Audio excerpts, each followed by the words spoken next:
Despite my repeated advances, His Eminence has proven a difficult conquest. Fortunately, I am nothing if not persistent. But, be that as it may, I might yet need you to press the point.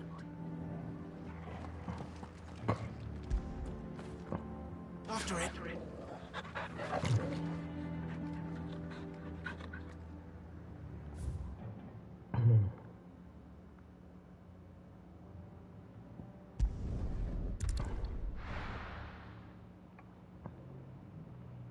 I'll be taking you all to a storehouse in the Bales.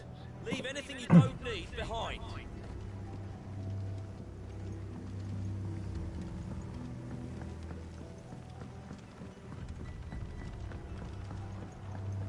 You know what you have to do. I won't let you down. Clive, I fear that I must bid you farewell. As you know, our time grows short. The Lord Chief Justice's vultures are circling. We must strike now. Before we part, I want you to know that, though I may not always have been your most vocal ally, I trust you, as I trusted your predecessor. Thank you. I appreciate the sentiment, and I understand more than anyone how you feel. But is revenge really the answer? It is the one I found, and it is all that I have lived for since that day. But what of Lostwing? Everything you've built. I built Lostwing to achieve this aim. Once it is done, the village will have served its purpose. My comrades and I are sure of our cause, and we shall fight to the last, come what may. But there are those among us who cannot fight. Children, the elderly, bearers afflicted by the curse. I would place Lostwing in their hands, if I thought it would do them any good. But a village home only to the frail and the infirm is not likely to stay a safe haven for long. And so, Clive, I find myself turning to you once more. Will you take them to your hideaway, that they might live even should Lostwing die? I will. Thank you.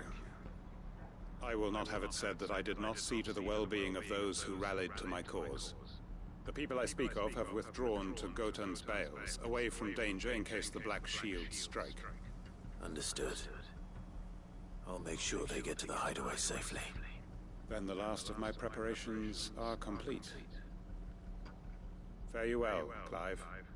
And may Grieger guide us. All of us.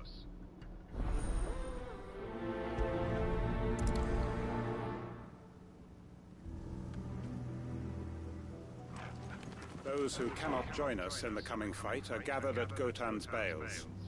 I would ask that you see them to safety.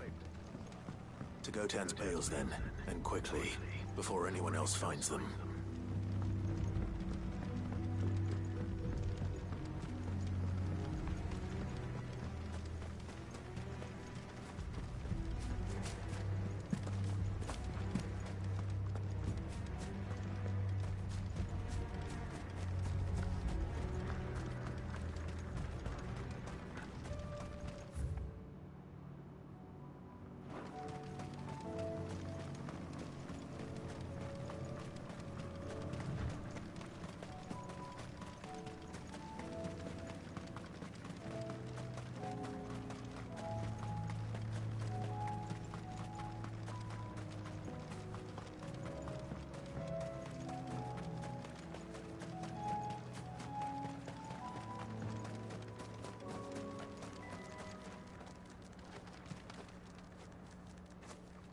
Everyone, Quinton has asked that you come with me. He can no longer guarantee your protection, but I can. There's a safe place I can take you to. Well, if that's what the Master thinks best. Sid, none of us would be standing here today if it weren't for Master Quinton. We owe him our lives, so we ain't about to start telling him what he should do with his. If he's saying we ain't safe in Lostwing no more, it's because he ain't coming back. And if that's what has to happen, then so be it. I only hope he can see this through to the end. That we get to see justice done. I hope so too. Oi! You lot! Where's everyone else? They ain't already left, have they? They've gone with Master Quentin. Fuck! Fuck! Fuck! What's wrong? I've just come from the Justice's Manor. We have to get Quentin to call off the attack. It ain't just the Black Shields protecting the place. He's got a guard dog and all. A fucking monster! They don't stand a chance against that thing. If I don't get the message to them, they're all gonna fucking die! We can't let this happen. Sid! Don't worry about us. You've got to catch up with him. We can't let Quentin die before that bastard does. All right. I'll do what I can. Where is this manor? It's way over to the east, through the woods. Heaven Hall, he calls it. Promise us, Sid. Promise us you'll do what you can.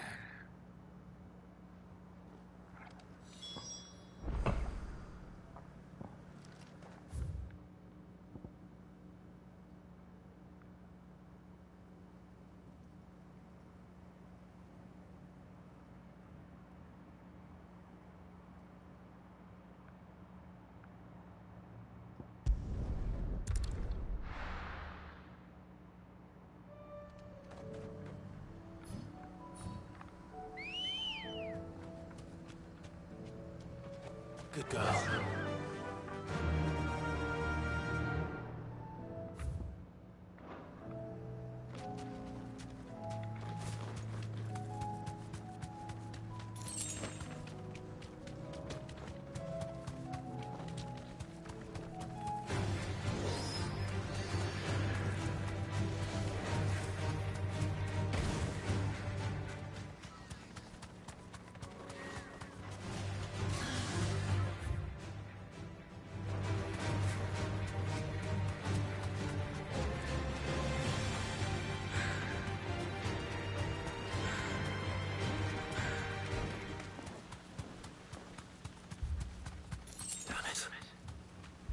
Don't tell me I'm too late.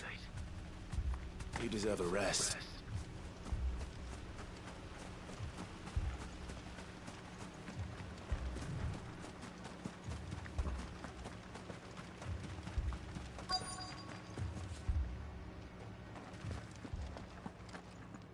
Quentin, are you all right?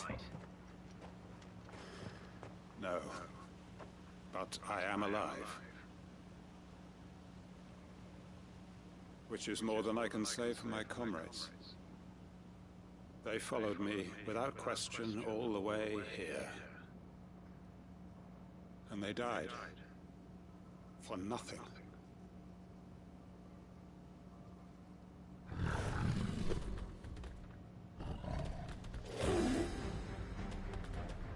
This must be the guard dog. Quentin. I'll hold it off. You go. But your comrades didn't die for nothing. They died for you. Don't let their sacrifice be in vain. I won't. Come on, then. You're no guard dog. Just a rabid beast that needs to be put down.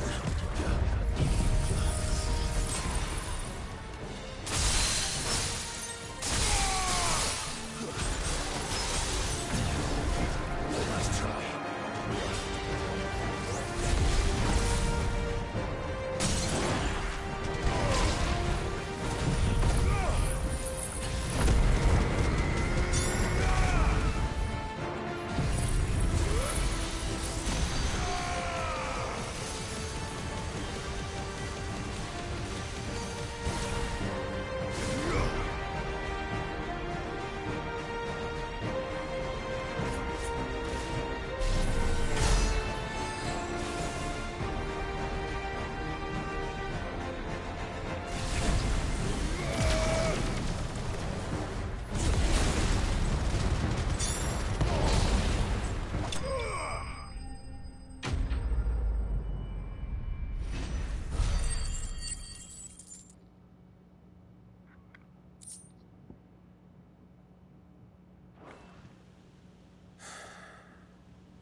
arrived earlier.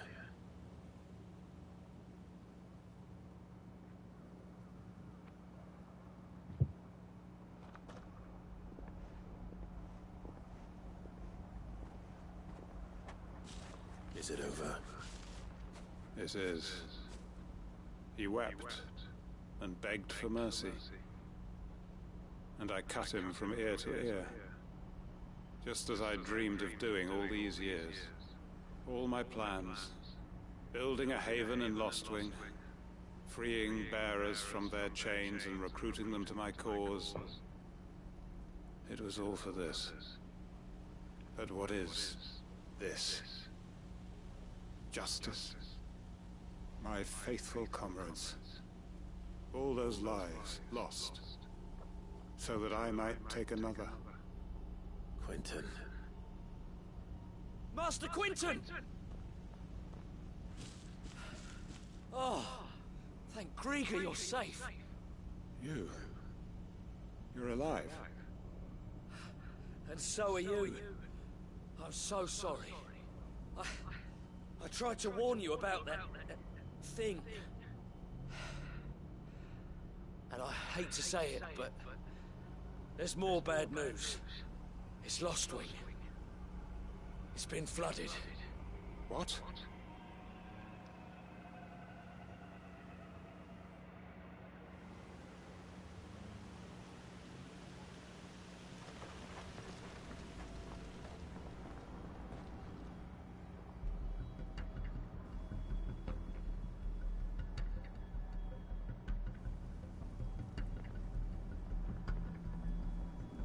Lostwing.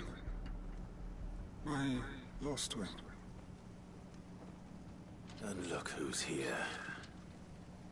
They must have stolen in after we left, just before the flood struck. What if there are still people in there? Don't be a fool!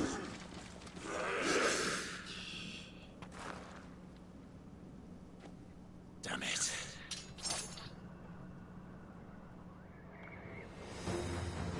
Quentin's not going to last long in there. Come on, Torgal. We need to make this quick.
I need to get back to Quentin.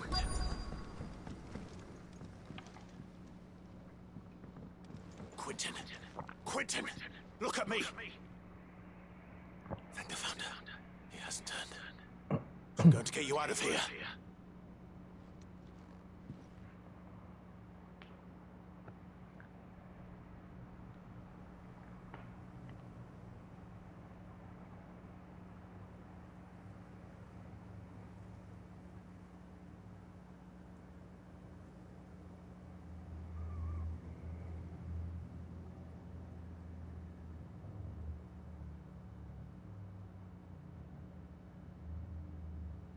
Welcome back to the land of the living. Is Lostwing? The flood has filled the valley. I see. then all is at an end.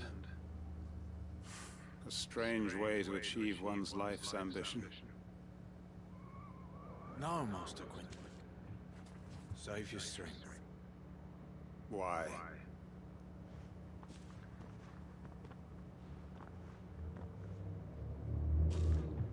All that I strove for is gone. Only emptiness remains. I have nothing left to live for. What the heck are you on about? You've got us, ain't you? Don't try telling me you only freed us so you could get revenge. We're more than that to you, and we all know it. I thought you weren't coming back. But I prayed, and you did. There's got to be a reason for that, right? Can't we just go back to how it was? You know, you looking after us all. Your work ain't over yet, Master Quinton. We believed that you were the right man to lead us, and we still do. Your village may be lost, but it seems your people aren't, so long as you remain to guide them. But why? After what why would anyone follow me? 'Cause we're family, aren't we? Family? Yeah, and all our comrades who went with you, they felt the same. Lostwing weren't just a village. It was all of us. It was.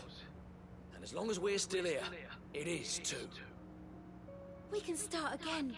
Build a new Lostwing, right here in the Bales.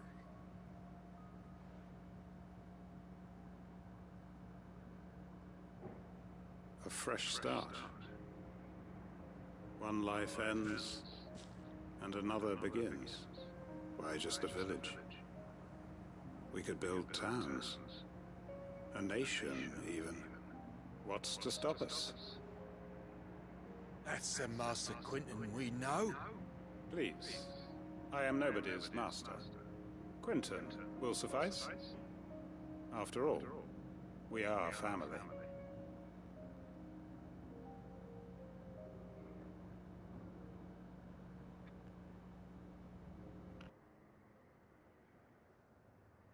Permit me to withdraw my request. I will no longer be needing your help in looking after my people. I'll pretend you never asked. But you must be rewarded for your efforts on our behalf. You saved my life twice over. And more besides. A bottle or two of your finest red will suffice. Of course. Nothing but the best. And I have a feeling that this year's vintage will be the finest yet. If you don't mind waiting, that is. I look forward to it.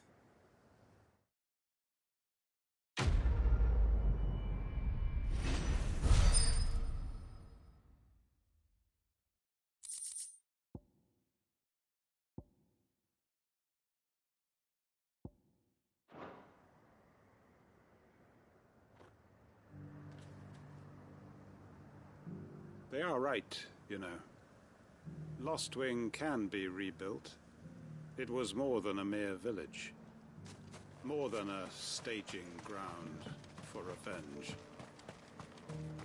It was a vision of how life...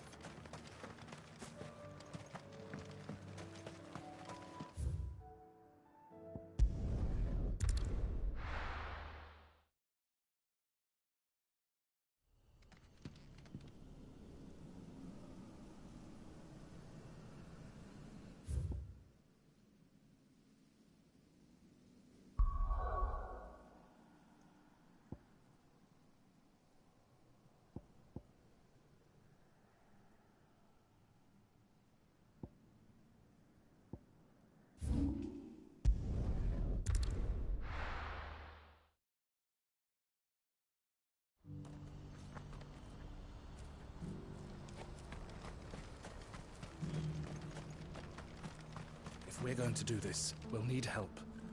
And we'll have to... Clive, your timing is impeccable. It just so happens that right at this very moment, we're in need of someone with your talents. And what talents would those be? Why, your fearlessness and your skill with a blade. I'm listening. Well, as I'm sure you're aware, when these dark skies swept over the Republic, so too did a wave of chaos and confusion. Randalar has been particularly badly affected.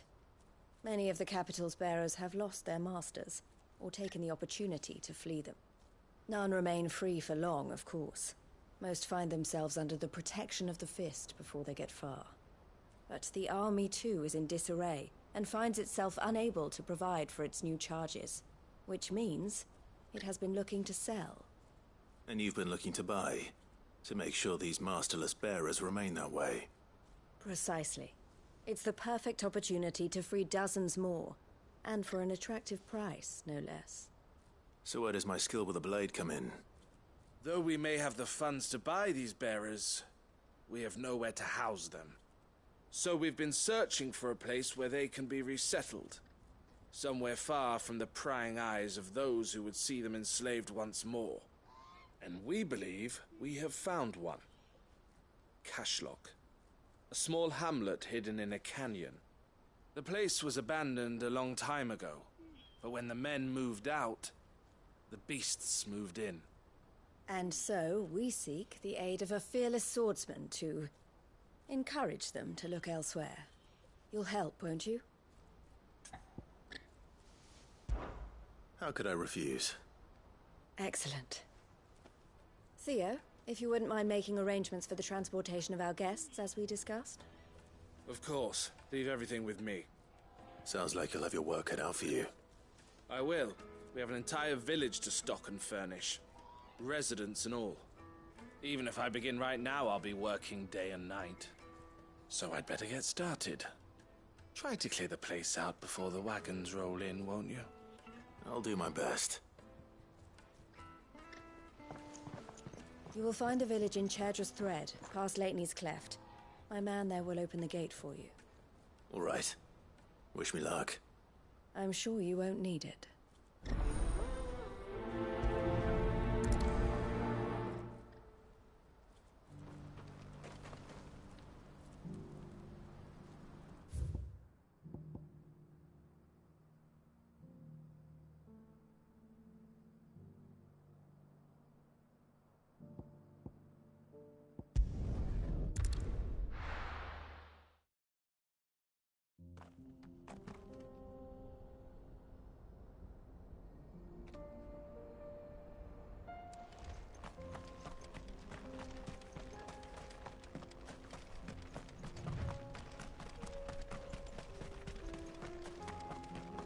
Oh, you're a friend of the Crimson Caravans.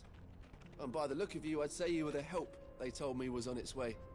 Cashlock's just down there, if you'd be so kind.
This must have been a nice place once.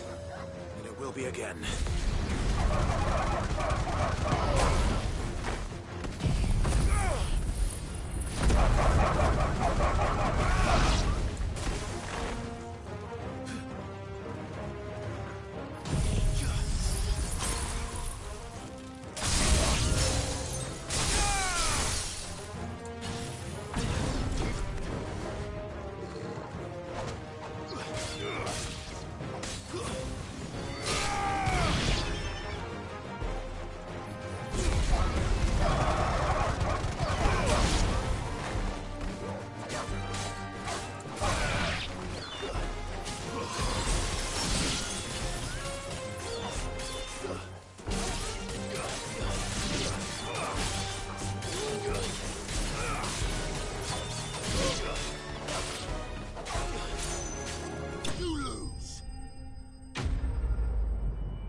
That's all of them. Come on, Toggle.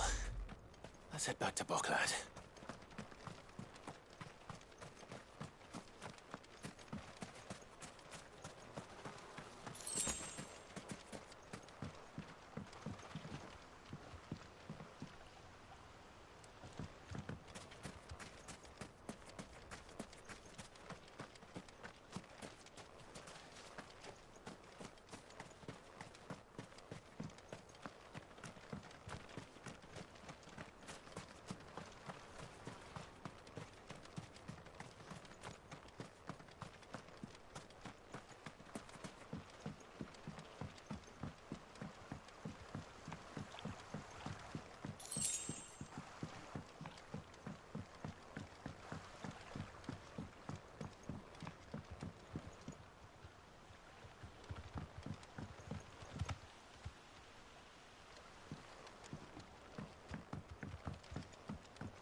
Ready, girl?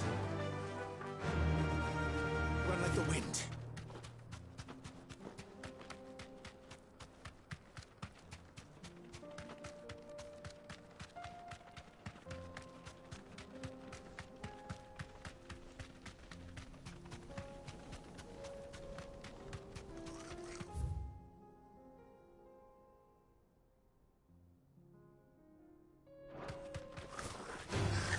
Time to fight.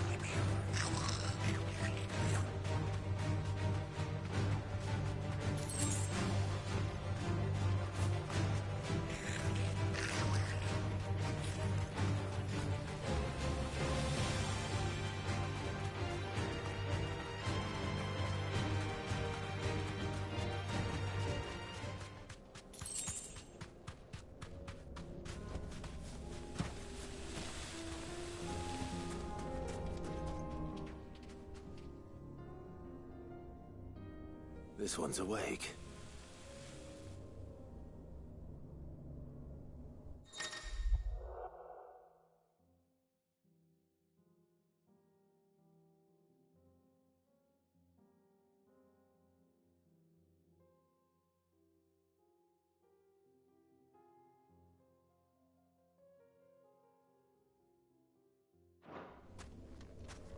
Let's see what's inside.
Good girl.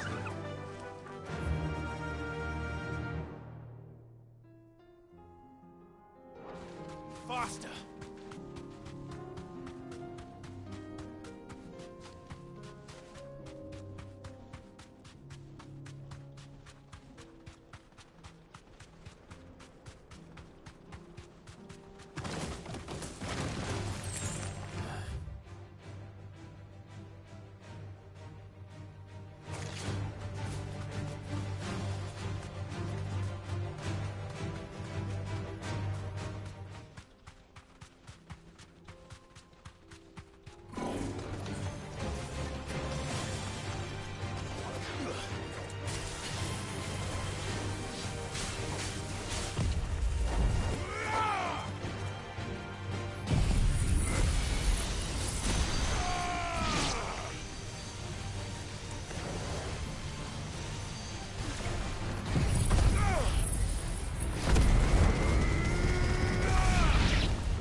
Is something the matter, Theodore? Quiet. Those are our terms. I trust that you will give them your full consideration. I shall. Thank you.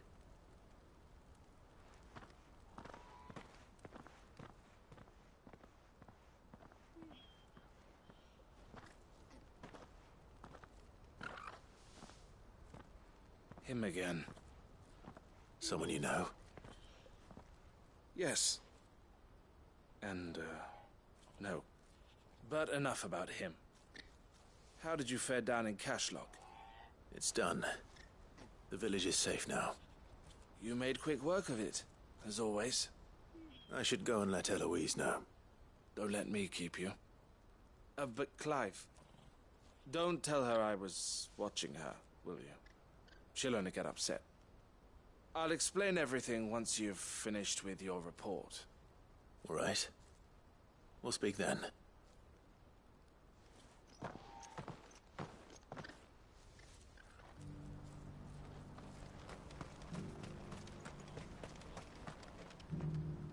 Eloise, I just got back from Cashlock.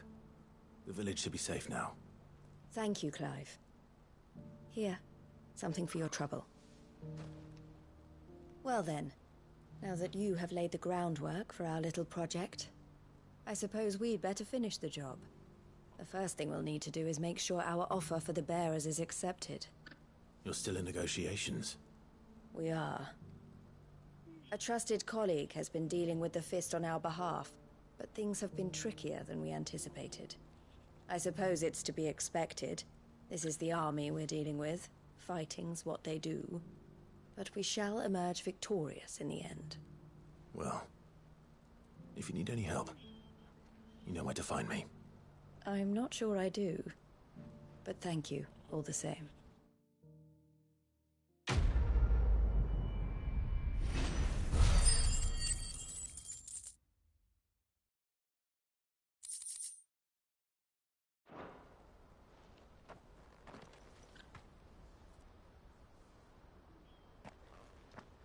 Ah, Clive. You wanted to talk? The man I was watching earlier, the one speaking to my sister. He represents the Silver Peak Consortium. It's one of the bigger trading houses. I don't think I've heard of them. Well, every trader in Dharmekia has. They operate across the length and breadth of the Republic, and they're still expanding. They've been trying to get Eloise to join their ranks for some time now, and judging by her reaction earlier, I'd say she had half a mind to accept their latest offer. And you'd rather she didn't? I would rather she did what makes her happy. And I would never deny her such an opportunity. Eloise saved me from slavery, and we have striven to save others like me ever since. But this was not the life my sister wanted, nor the one she deserves. I won't let her give up on her dreams again for my sake. She freed me from my bonds, and she must be freed from hers in turn. You're a good man, Theo. I have always been grateful for what my sister did for me, and I want to repay the favor by letting her live her own life. But each time an opportunity to do just that arises, she turns it down. For my sake. She loves you. And I love her. Which is why I want this time to be different. To show her that I don't need to be watched over anymore. Though I'm sure I'll still need some help from time to time. I trust that I can count on you. Always. Thank you, Clive. Well then, I had better get back to work. These bearers aren't going to move themselves. That's a job for the Crimson Caravans.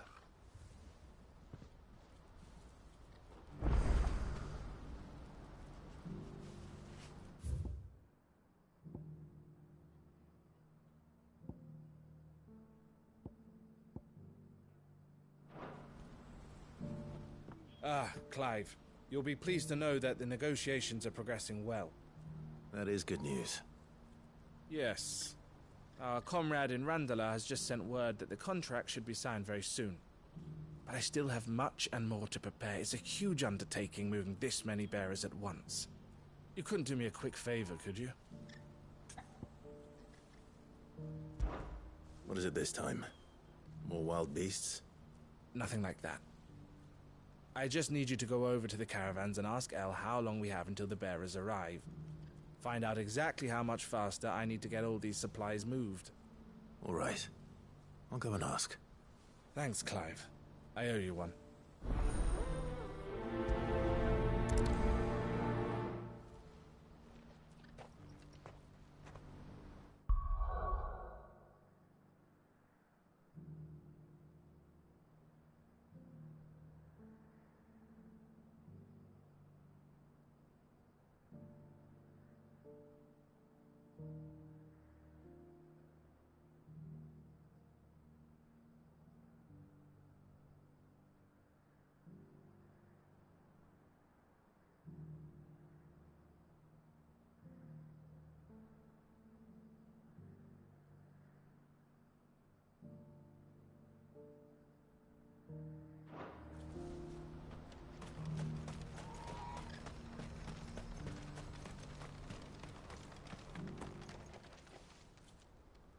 Don't blame yourself, El. This is their fault, not yours. I know, but... No buts about it, all right?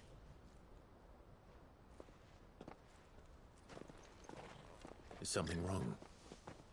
Vonnie came to give me a message from our intermediary.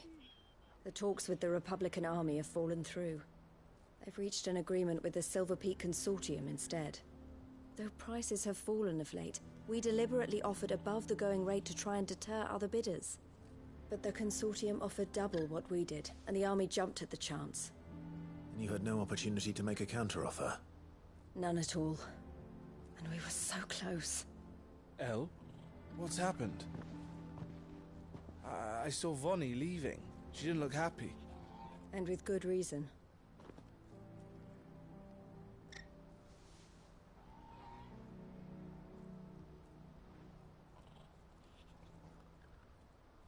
But I thought we were the only ones the Fist were speaking to about the bearers. How did the Consortium even find out about this? It's not so surprising. They have ears all over the Republic. This isn't over.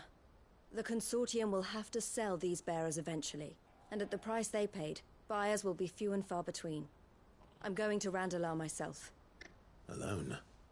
You sure that's wise? Are you offering to be my bodyguard? How kind. Meet me at the checkpoint near the capital gates. I'll send an owl ahead and request a meeting. You go to Cashlock, Theo, and get everything ready. We've waited far too long as it is. Even if I fail to free these bearers, there will be others. Someone needs to prepare the place and keep any prowling beasts at bay. Oh, and that's me, is it? Well, it looks like I'm following orders till she gets back from meeting the Silver Peak Consortium, who've been doing their best to undermine our scheme. She'll never join them after this, surely. No, she said it herself. She still has plans for Cashlock, even if this one falls through. She means to stay with us, then. I can't say I'm not happy to hear it, but... is this what she really wants? You have to trust her. You're right. It's what she wants now. And if Elle's off fighting for the cause, I should do my part too. So I bid you farewell and safe travels, my friend. I'll gather my men and leave for Cashlock. We'll make sure the place is well stocked and defended. You go to Randalar and see if you can stop my sister biting the Consortium's heads off. If she won't consider her prospects, someone has to. I'll do my best.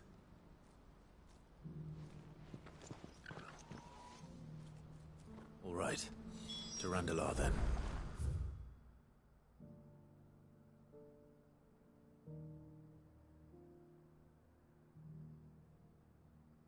I'd better not keep Eloise waiting.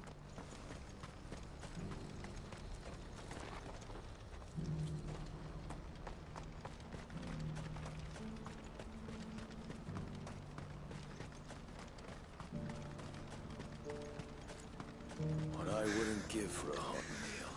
Looks like this is the end of the road for us. When are they gonna let us through?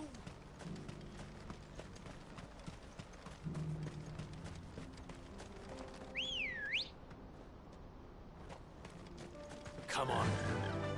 Faster!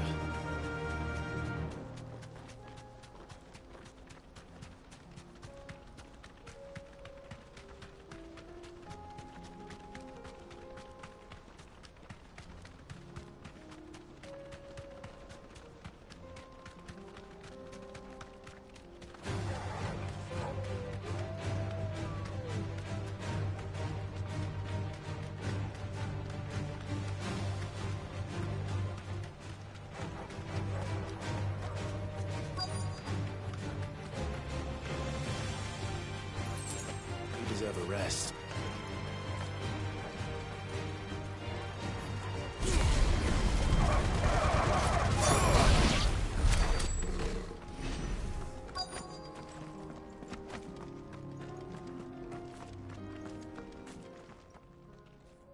I hope I didn't keep you waiting. Did you arrange to speak with the consortium? Here they are now. You wish to consult with me? I did. It's about the bearers you recently purchased from the Fist. We had all but finished making arrangements to buy them ourselves, and then you stepped into the fray. You misunderstand. The consortium had an interest in purchasing them from the very first. It was only our regard for you that kept us from bidding. But your hesitancy in accepting our offer to you suggested that the regard was not mutual. And so we resumed our business. I did not hesitate. I am simply not inclined to make such decisions without first giving them due consideration. But what is done is done. Come then. How much do you want for them? Alas, you are too late yet again. We rarely take on such unconventional merchandise without a purchaser in mind. The bearers belong to him now. Who is your buyer? A trader from across the water. A most demanding fellow, if it's any consolation. He insisted the bearers be fed, dressed, even given their own bunks for the voyage over. That's what you get when you deal with continental types. I wouldn't know. Oh yes, the culture on the continent is quite different to ours. They pay good money for bearers not fit for the knacker's yard, and treat them like kings. But as long as they pay... That does sound unusual. No matter then. If they've already left our shores, there's little that can be done. Allow me to withdraw my interest. And with it, my interest in joining your organization. My associates will be sorry to hear that.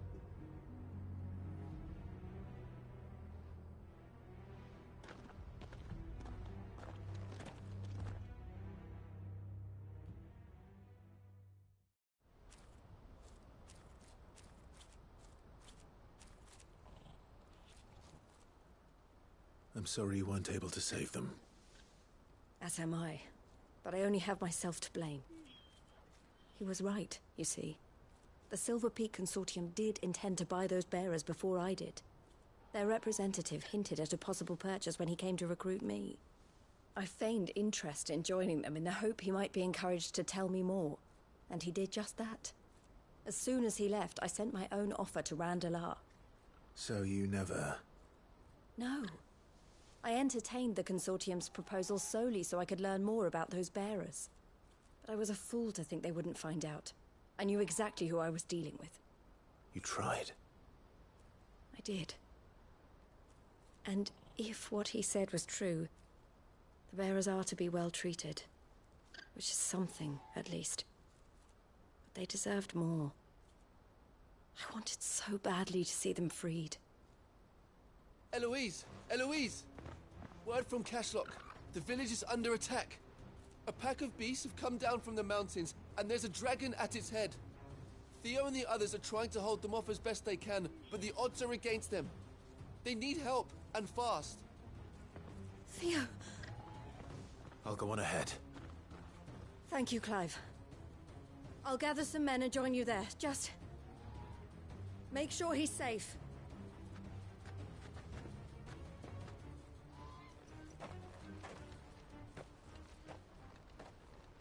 Hold on, Theo.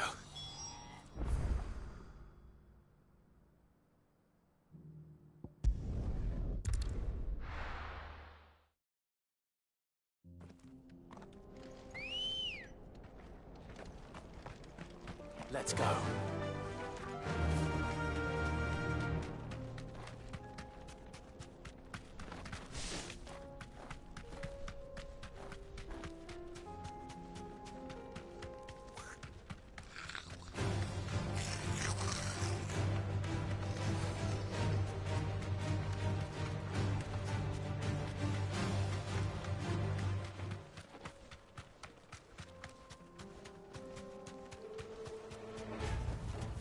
No need to ride from here. What's the situation?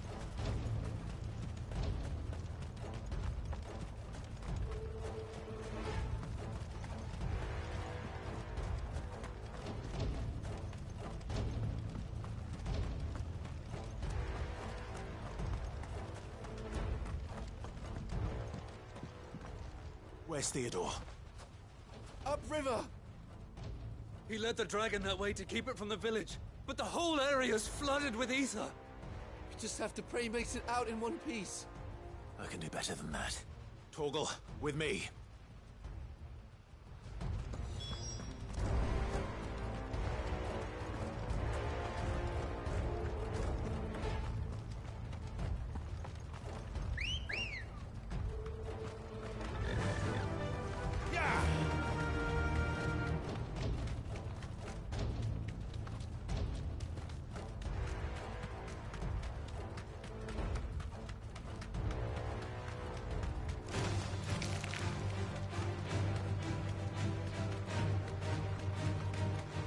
Where are you, Theo?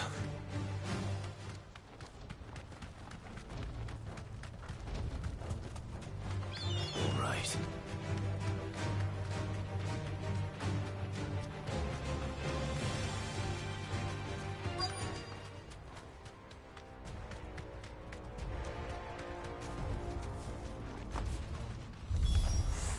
Damn it. The ether's too thick. These creatures have already turned.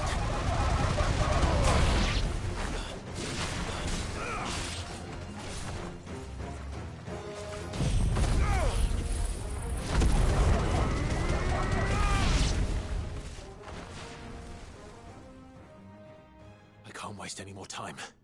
I need to find Theodore before that dragon does.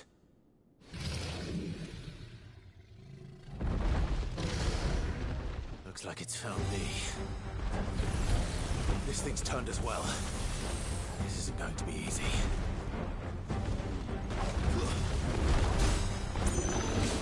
Slow.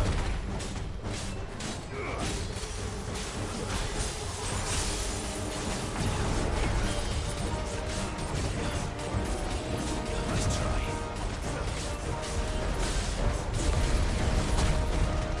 To me, boy. Oh, boy. Grandpa Torgal. Grandpa Torgal.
Clive.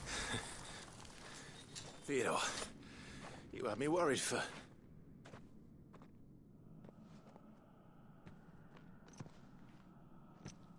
We have to get you out of here.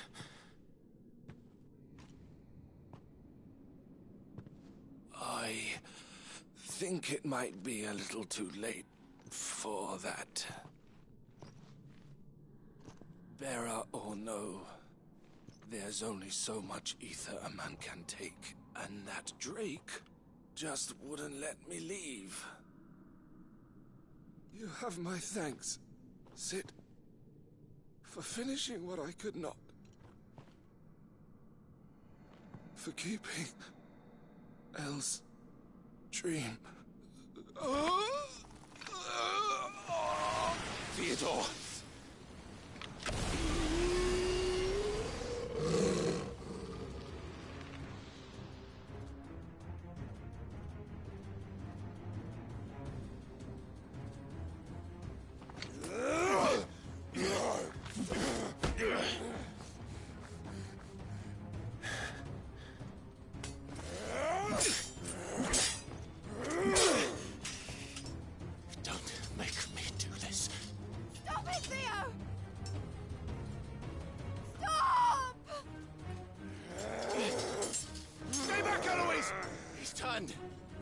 And so will you!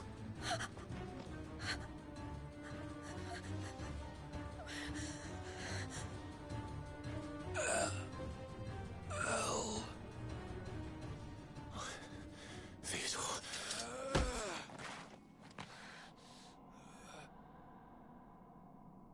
Take care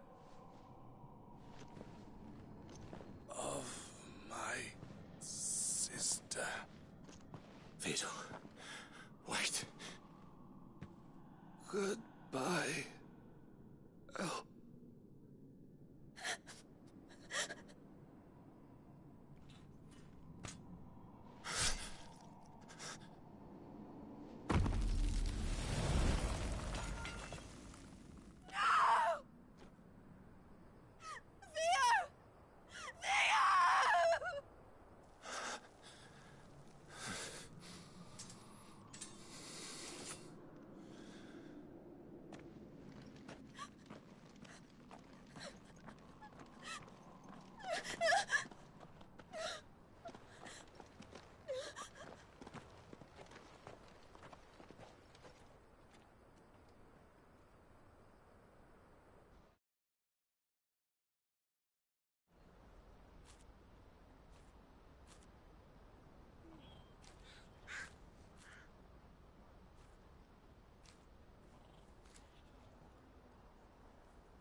Thank you, Clive. I think I'll be all right now. That was true bravery he showed. Leading the dragon away from the village like that. His first instinct was always to protect people. To put others' well-being before his own. And now he's gone. Because I sent him to that place, against his will. It wasn't against his will. He was ready to do whatever it took to show you he could stand on his own. So that you would finally be free to live your own life. To live my own life? He never could come to terms with the choice I made. What exactly happened? You once told me Theo was the first bearer you ever helped.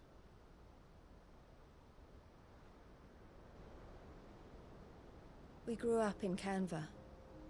We were born to one of the great trading houses. And I was chosen to inherit the family business. I had my father's head for figures, you see. Theo did not. While I studied the art of commerce, he played at soldiers instead. A late bloomer. In more ways than one. For unlike most bearers, it wasn't until his 15th summer that his powers awakened. My parents tried to drive him out of the house and into the care of the constables. But before they could, I took him into mine. Theo told me something else. He clearly admired your devotion to the cause of freeing others like him from slavery. But he said you deserved a better life than this. He wanted to free you from what he called your bonds, just as you freed him from his. I would be lying if I said I had not wondered from time to time how much easier my life might have been if I had allowed Theo to be taken and devoted myself to the family business instead.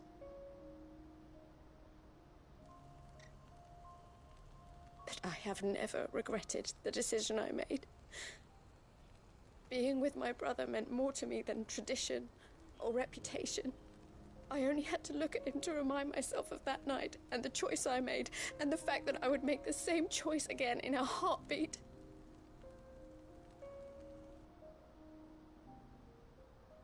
He was never a burden. How could he even think that? If anything, I was the one who weighed him down. You weren't, Eloise. He said it himself, that he had always been grateful to you for saving him, and that he wanted to repay you by letting you live the life you were denied. Neither you nor Theo weighed each other down. You loved one another. You did whatever was necessary to continue living your lives together, and you always would have. You're right.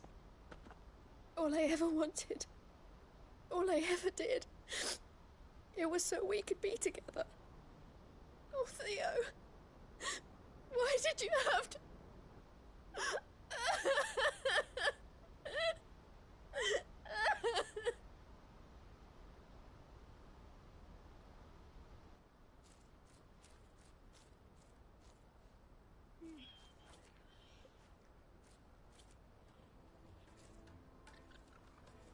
I know Theo wanted me to move on, but I'm staying here at the Crimson Caravans to continue our work.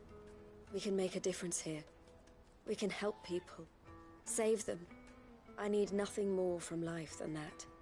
So I'll carry on doing what we do, ensuring that goods, people, bearers get where they need to be, bringing smiles to people's faces just like we always have, and to Theo's, wherever he is.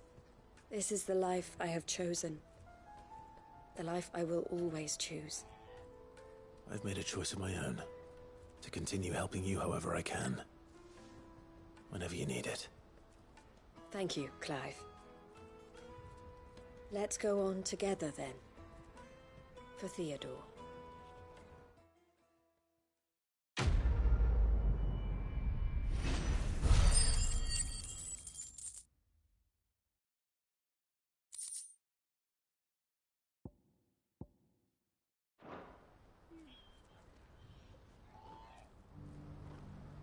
The Crimson Caravans is my family business now, and I would not exchange it for the world. I brought Theo here to be safe, and I have never looked back since.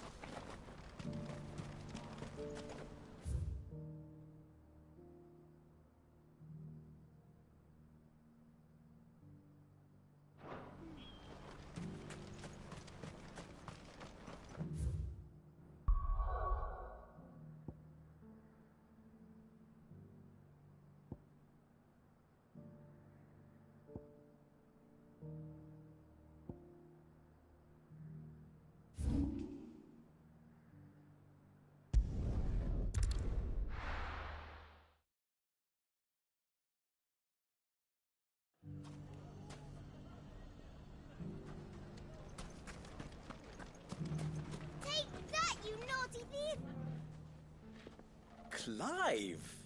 To what do I owe the pleasure? I just wanted to see how the town's been faring since you brought everyone together. Since we brought everyone together, all is absolutely wonderful. Conrad and Natalie's hands remain safely away from each other's throats, and firmly at the helm. Our stores are full, and the bandits still too disorganized to raid them. Just as the good Lady Jane and Lord Underhill intended. Are you a lord?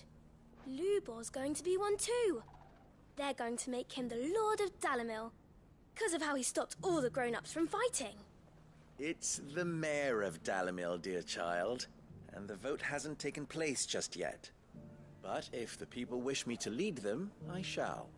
And my first act will be to build a school so that menaces like you two learn not to interrupt your elders. Speaking of menaces, there may be a rather worrying one just over the horizon. May there indeed. I'm afraid the example Conrad and Natalie set in putting aside their differences and presenting a united front might have caught the bandits' attention. And they might have elected to take a similar approach. They have formed what one could call a League of Outlaws, and they grow more organized by the day. But we'll fight them all off just like last time, no matter how many of them there are. Won't we, Lubor? Of course we will. If we continue to work together, we can overcome any challenge we choose to face. The longer we avoid facing this one, the more difficult it will be, until the only way to overcome it might be to run for the hills. Our best hope is to nip these efforts at organization in the bud, by finding those ne'er-do-wells who have yet to join the cause, and ensuring that they never do. Perhaps a certain Lord Underhill might be willing to lend us his aid once more? How could I refuse? Thank you, my lord. Victor will fill you in on the particulars. I have him stationed by the desert gate, receiving and collating reports from my scouts. Such an amenable soul. He reminds me of you. I'll go and speak with him.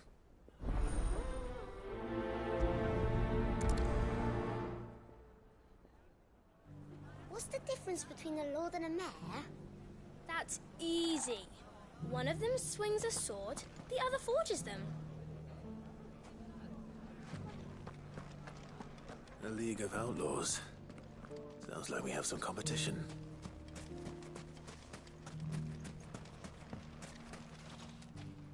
Still in Dalamil, Victor? Ah, Sid. I thought you'd have returned to Cosnis by now. I did. Then I came back. I've developed something of a fondness for the place. And having worked so hard to see it saved from one fate, it would seem remiss to abandon it to another. A sentiment Master Lubor certainly isn't shy about exploiting. Hence my doing his bidding yet again. You're not the only one. What does he want you to do? He asked for my aid in putting down the bandits.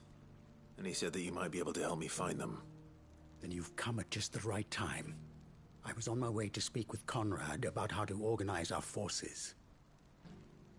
There are more camps in the vicinity than we can safely strike at once. But we must strike together, and we must strike soon at as many camps as we can. We can't give this league of theirs time to rally its forces. All right. Which camp shall I take? There's one upriver. Just out there, across the dunes. Leave it with me.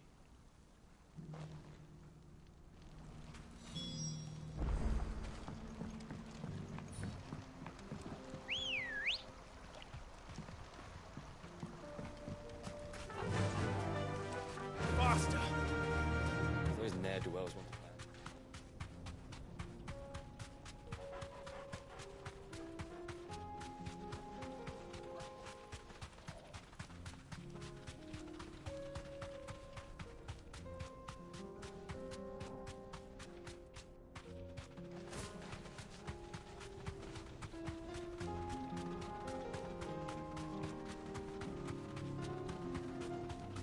That must be the camp Victor mentioned. Come on then, Toggle. That's him! The one who killed Locke and the Finger! Take his head off! Stay down!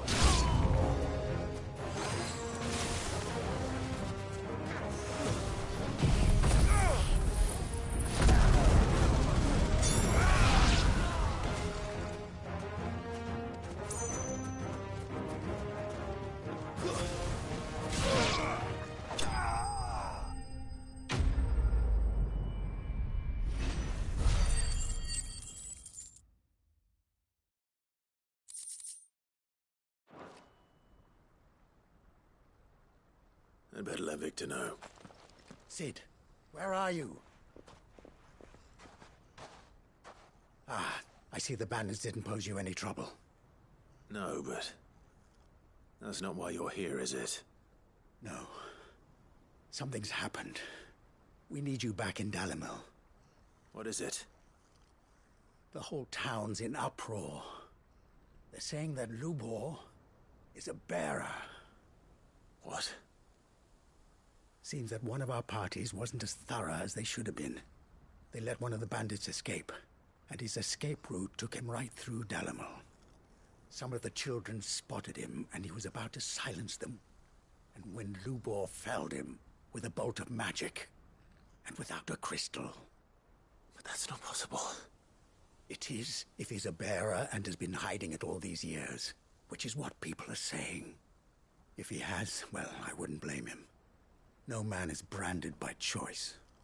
Still, all those people see is a man who's lied to them all his life. One who was made a leader of himself when the world believed he should have been a slave. Fuck. I don't know where we go from here, but I know one thing. Lubor needs all the friends he can get right now. You're right.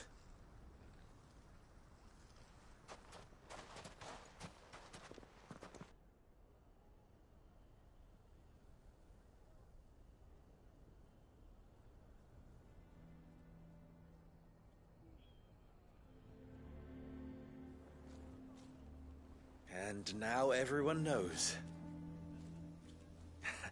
I made it a habit to keep a crystal close at hand for just such an occasion.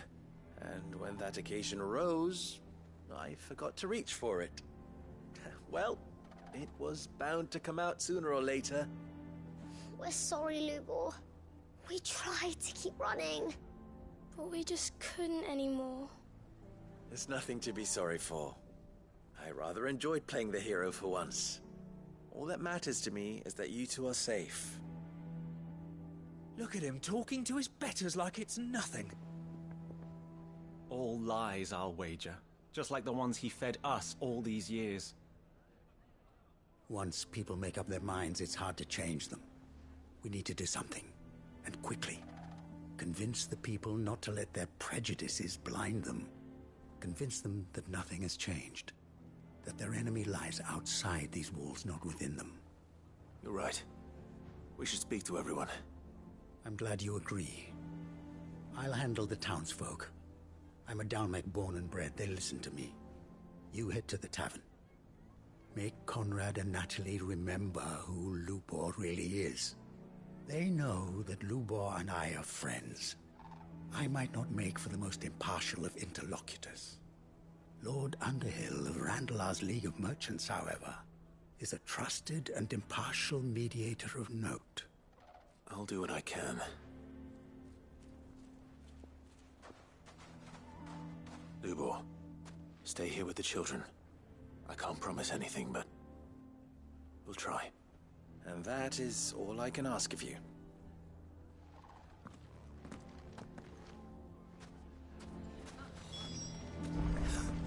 Why are you taking the bearer's side, Victor? Are you one too? You know I'm not. Just listen. Why do they always have to make such a fuss outside? It's driving away our customers. He knew all along that he was... Forgive me for disturbing you, but could I have a moment of your time? I've seen your face before. As have I. Lord Underhill, wasn't it? Of the League of Merchants. That's right. I wanted to speak to you about Lubor. The rumors that he's a bearer. All true, I'm afraid. He'll never be mayor now. Not if I have anything to do with it. But what of his wares? Bearer or no, his steel is highly valued throughout the Republic. In this at least he's done the town a service. Might that not earn him a little leniency? Leniency? He pretended to be one of us when he was laughing behind our backs all the while. I'm sorry, my lord, but he lied to us. He lied to you. He cannot be trusted. So what do you propose? Will you drive him from his home? Close his forge? Perhaps. That is a question for the people of Dalimil, and they will thank you not to get involved.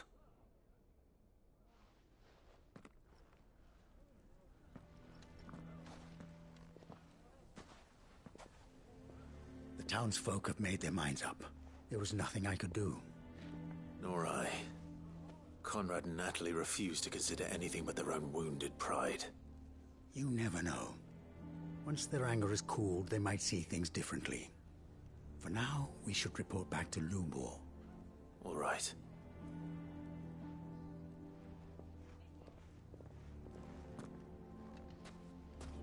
Why do they always have to make such a... Why the hell would Victor take the bearer's Our side? customers. For a share in Lubor's ill-gotten gil, perhaps?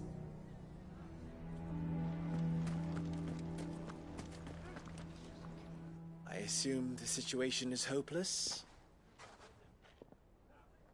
There's still hope. But...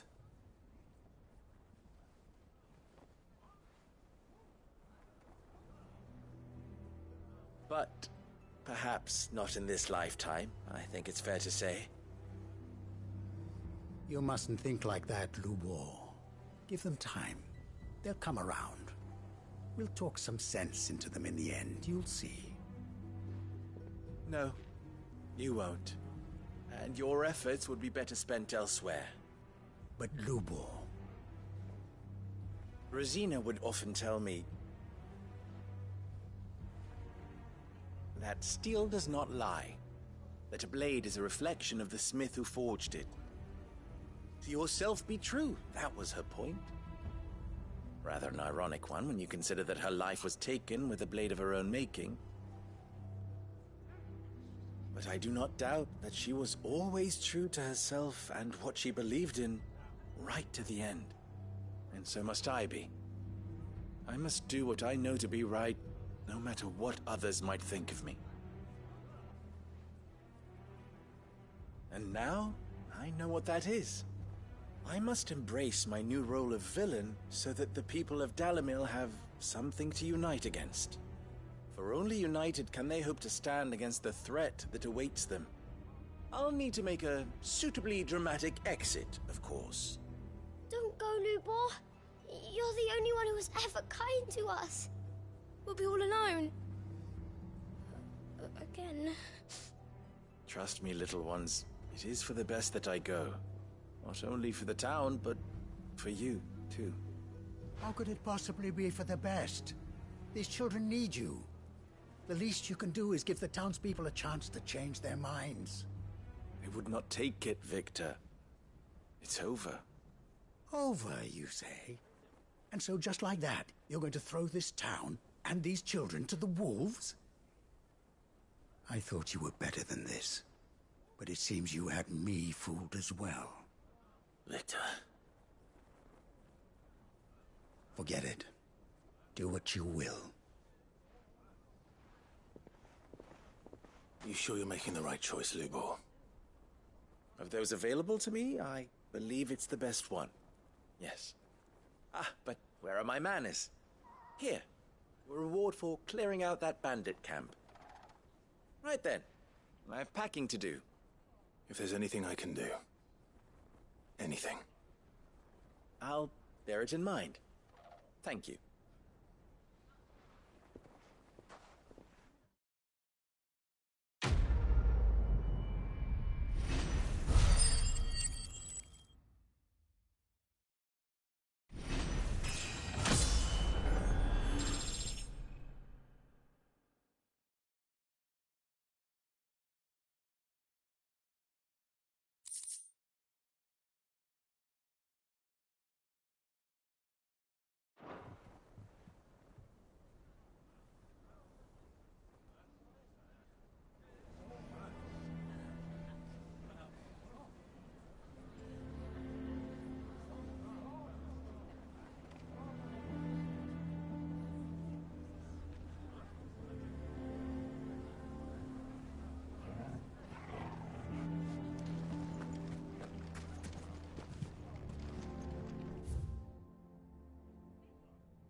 Why the hell would Victor take the bearer's son?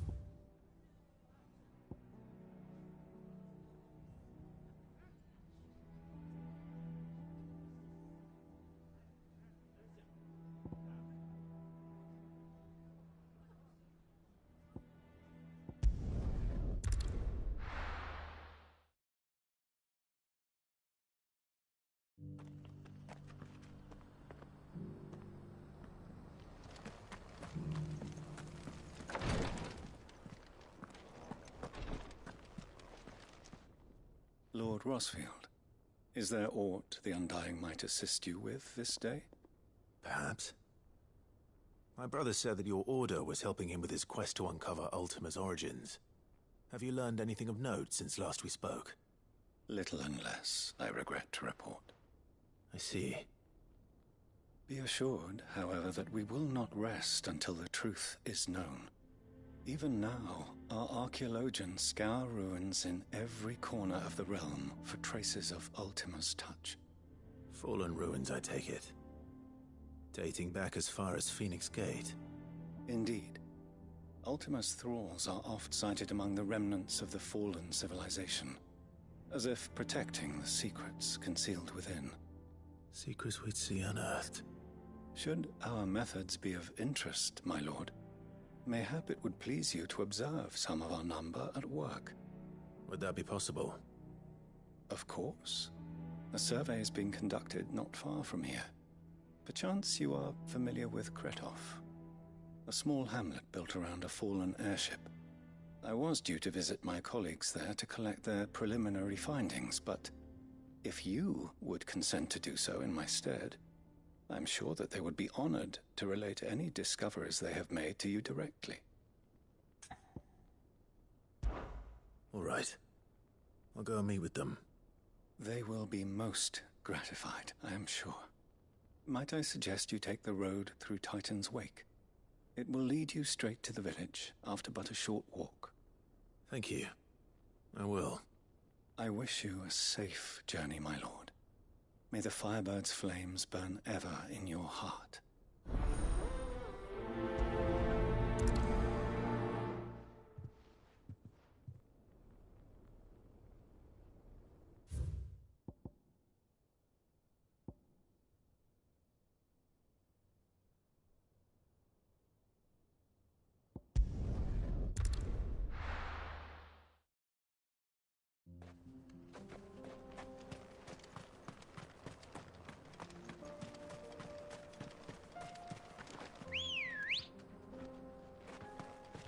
Ready, go? Run like the wind.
on.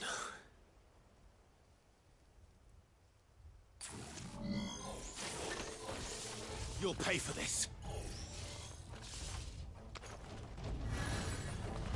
May still be survivors.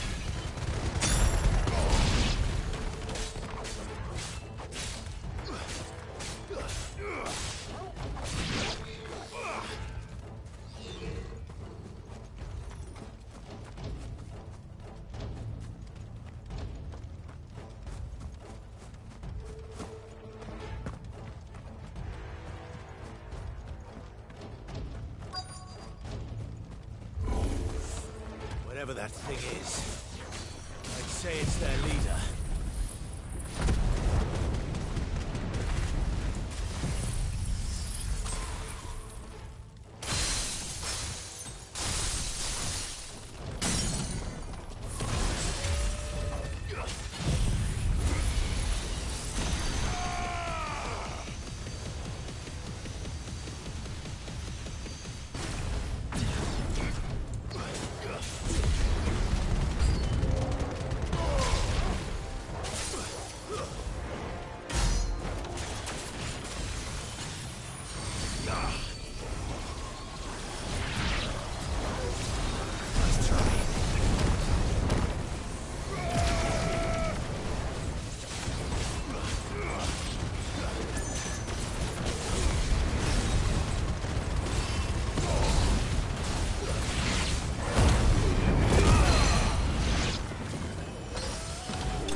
Should have stayed in the past. These must be Cyril's colleagues. You have our thanks, stranger. Who are you? Ah, forgive me, my lord. I did not recognize you. You are Lord Rosfield, are you not? We are archaeologians, tasked with surveying this site. When the echoes appeared, our brothers here occupied their attentions. Thanks to them, and to you, we were, for a mercy, able to see our duty to its conclusion. You call that a mercy? Your brothers might still be alive if you put their safety before your duty. Surely this survey wasn't worth dying for. We are charged with uncovering Ultima's origins. A duty of the highest import, as I'm sure you will agree. And you think your dead brothers would agree with you too? I know they would. They gave their lives for the cause, an honor to which all Undying aspire. Now, to what do we owe the honor of your presence, Lord Marquis? Cyril told me of your work here, and I agreed to collect your findings in his stead. I see. That is most kind. Pray, take them then, with our humble thanks. May the Firebird's flame burn ever in your heart, as it does in ours.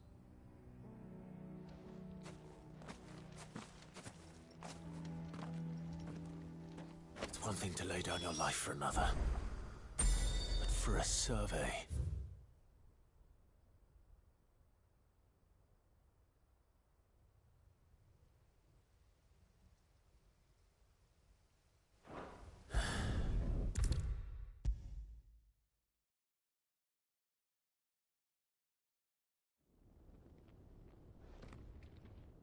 Ah, you are returned, my lord.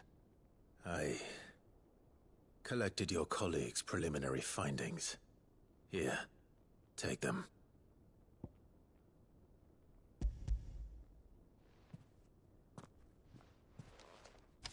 My thanks.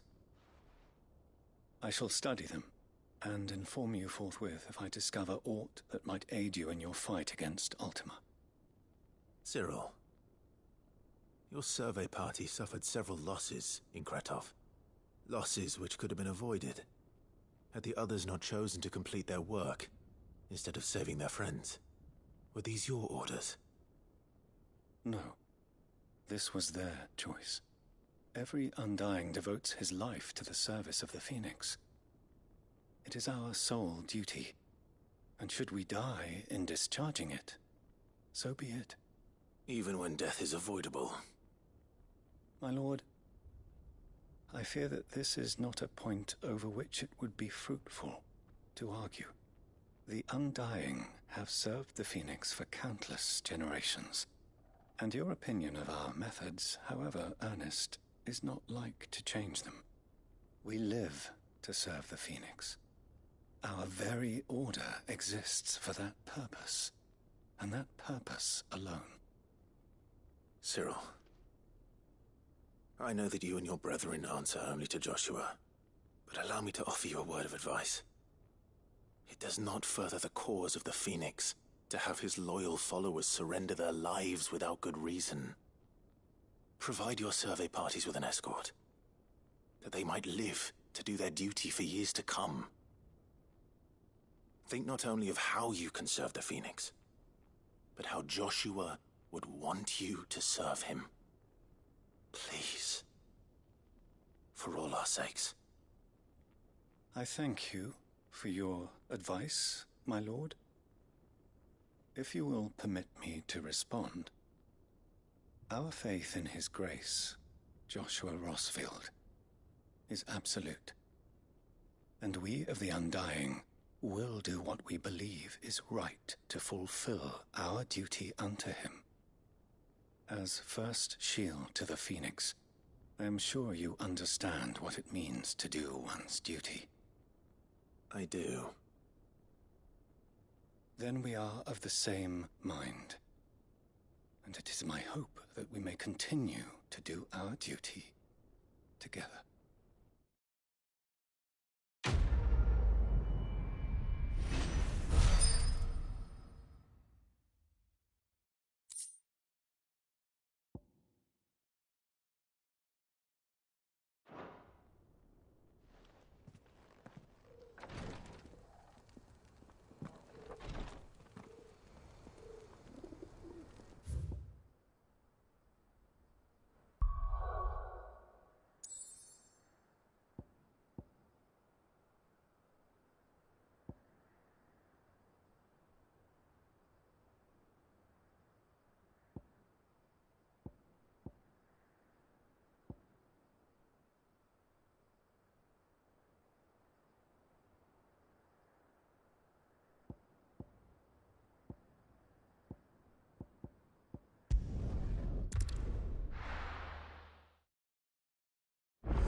Come back.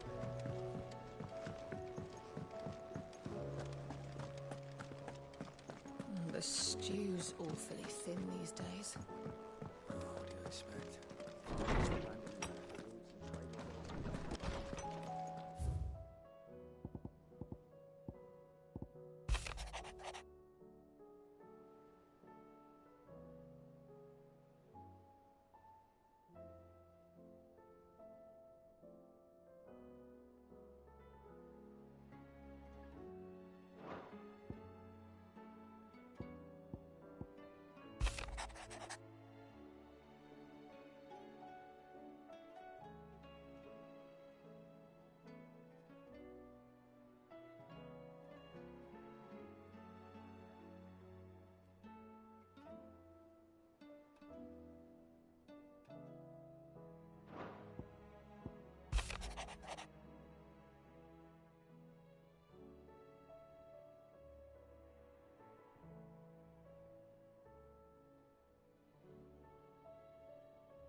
Stew's awfully thin these days. What do you recommend? A shirt.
Hope adrift on foam-flecked peaks, despair looms below.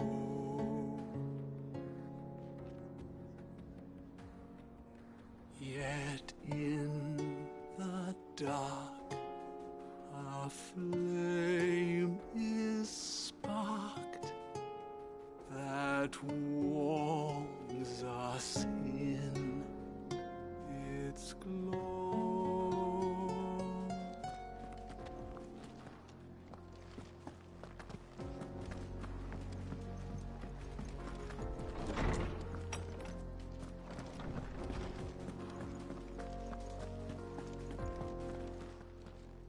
I was wondering when next you'd visit. I have a few new notes that might interest you.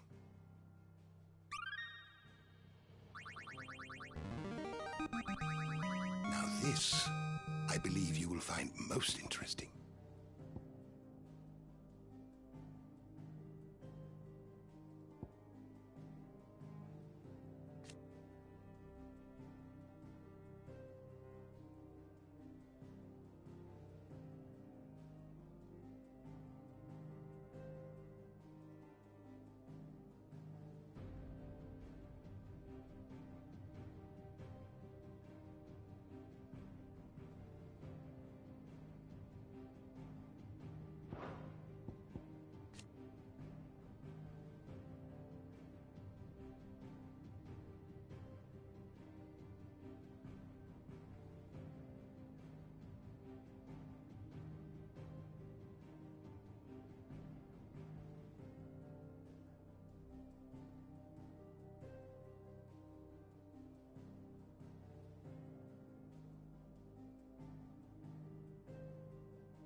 If you have a question for me, I should be happy to answer it.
always welcome, Clive.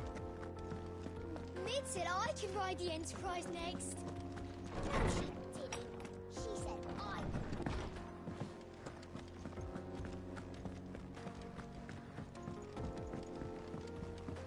Come back. Covered in... I suppose you've got quite the tale to tell. I'll let you get some nice walk.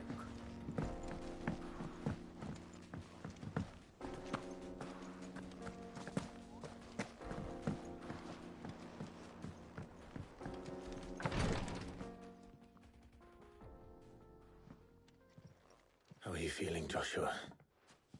Better than I was. But not nearly as well as you should be. Your cuts and burns may have healed, but your body still bears the burden of every spell cast. And what would you have had me do? It was no ordinary foe we faced. It was the Warden of Darkness. Yet still, it was not enough. The king could have ended me at any moment, but instead chose to toy with me like a curl does a mouse. You underestimate yourself. Oh, it was crystal clear. Only one man established his dominance that day, and that man was Barnabas. I'm sorry, brother. That was ill-spoken. It's just... I have never felt so powerless. And when so many are looking to us for strength, perhaps... perhaps the prince feels the same.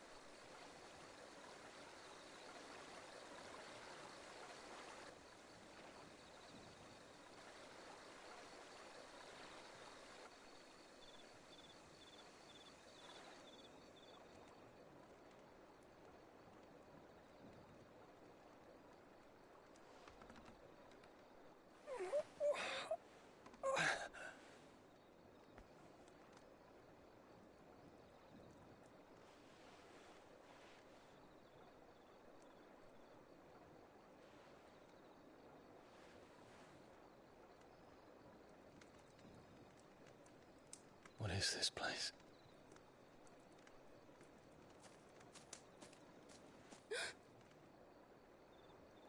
Don't move.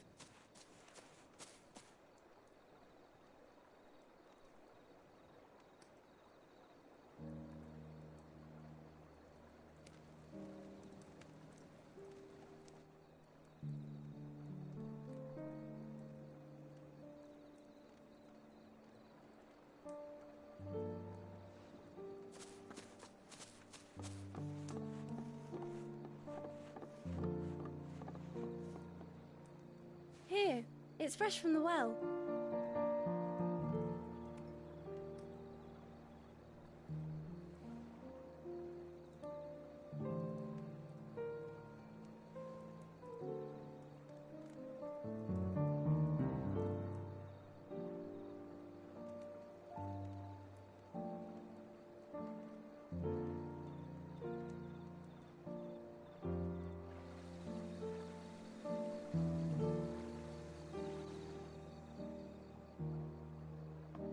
Grandmother told me spirits sometimes get lost, and that the lanterns guide them to their proper place.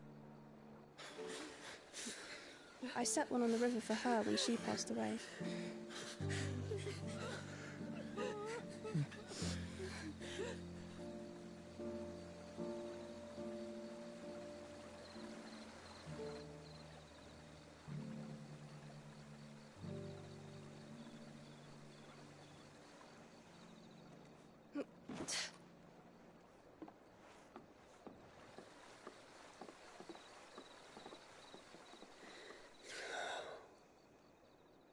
The fiend works from the shadows. Was it you who guided my hand, then, Ultima? No, not you. This is my doing, my fault, my sin to bear. And for it, must atone. Your hurts are healing nicely. It was my poultices that saw you well. You make them? And sell them, or try to. Earns me enough for bread, most days. Forgive me. I have nothing to... I know, but I couldn't just leave you lying there.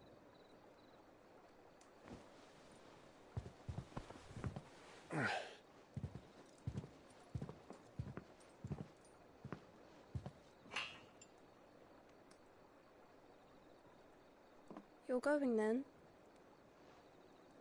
Of course. I'm healed. Thanks to you and your poultices. Will you promise to come back and visit?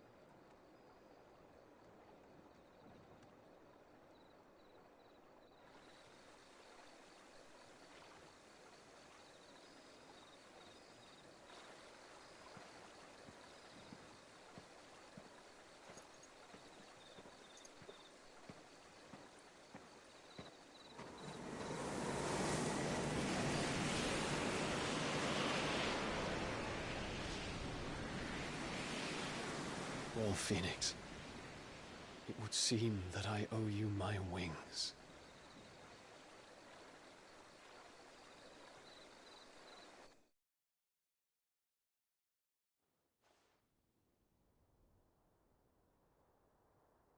Perhaps he can find an answer. You will be returning to Waloed soon, I gather. I see no reason to wait. Then neither do I. I can think of a few, but I doubt they'll stop you. You will take your medicine. Of course, Lady Daya. Set on leaving already, are you? How long will it take us to get back to Ash? Dunno, about the same amount of time it took us to get here. Maybe less, if your uncle can find someone trustworthy to patch up the Enterprise. All depends on where we're putting into port, mind. Yes. It's not as if we can put ashore wherever we choose. We have to assume that the whole of Ash is hostile, and that we'll be attacked on sight. Then we must find a place they won't think to look. And I have an idea who might know of one. The Professor! I'll go and tell you come in. While you're plotting our course, I'll be in the shelves with your lawsman. I wish to pick his brains about Ultima. Then I'll talk to Karen about supplies for the journey. They may not be easy to come by in Ash.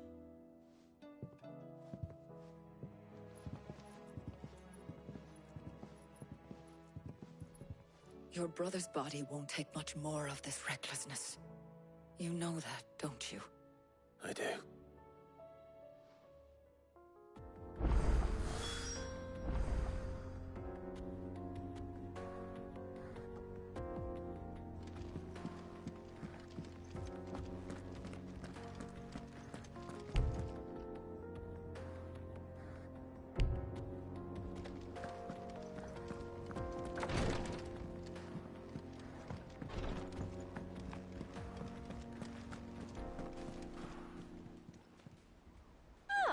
I wasn't expecting you back so soon. Your benefactors are a generous lot. You earned this.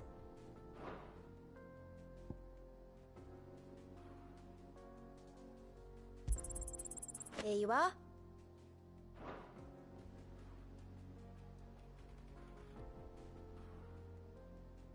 Come again. I may have more for you. I still say it were a compliment. Say it all you like. It doesn't make it true. Ah, Clive. I was wondering when you'd arrive. Please tell me you've come to take our young prodigy here off my hands. I'm not here for Mid. I need information on Ash. Then why not ask Molly if you can look in one of her ovens? Go on. As soon as the Enterprise is ready, we'll be setting out for Drake's Spine. And we're going to need a safe place to land. Preferably one that won't see my ship blown to shit and splinters. If it were that easy, do you think Waloed would have resisted invasion for so long? Very little is known of Ash, and the information we do have is spotty and outdated. We have the good King Barnabas to thank for that. Waloed's borders have been closed to outsiders since the day he seized the throne. If there is anywhere safe to land, you won't find it on my map. Then tell us what we will find. I'm sure you know better than we do. But no splinters. All right, if it will get you out of my hair. But interrupt me, and it's over. Understood?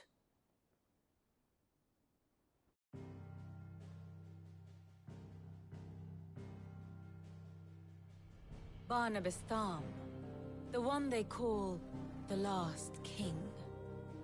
Understand him, and you will understand the kingdom of Waloed. Barnabas was only a boy when he arrived from beyond the southern seas, and barely a man before he united the ragged tribes of Ash. And having unleashed them upon the formidable Veldamark, he set his throne upon the ancient kingdom's ruins.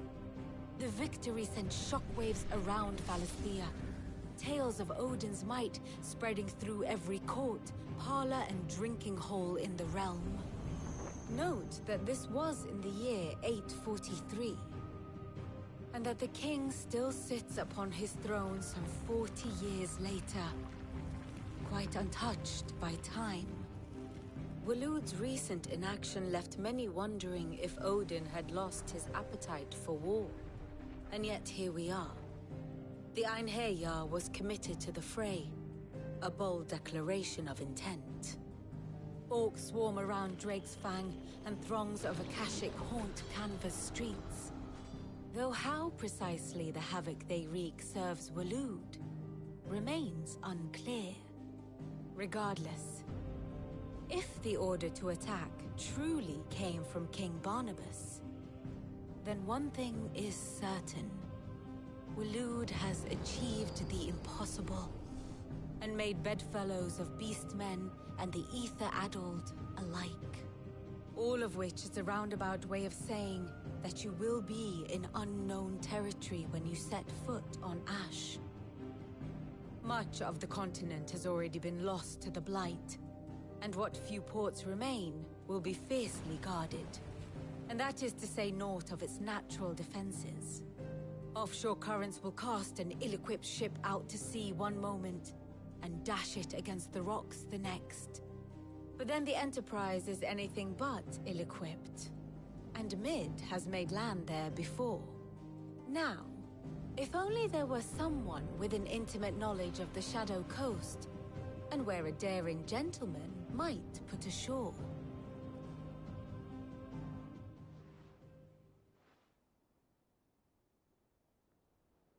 You see, Clive, you had the answer all along. Do you think you can get us back to that beach, Mid? Picked you up from it, didn't I? Not that it were easy. The currents were a right bastard. But then, if it wasn't hard, it wouldn't be worth doing, would it? Well said. Thank you, Lady Vivian.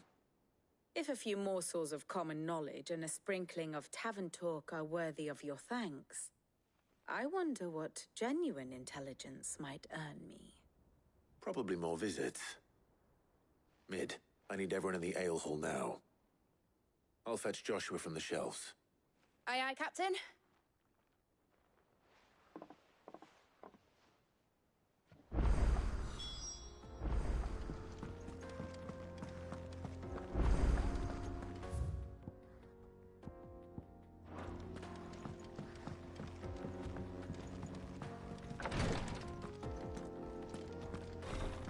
She can't keep this up much longer. Glory to Griga. There you are. And not a moment too soon. What's happened? Taya's busy working herself into an early grave. Since the arrival of her latest patient, she's refused to stop, even for a moment. I've tried offering to see to him in her stead, but she won't hear of it.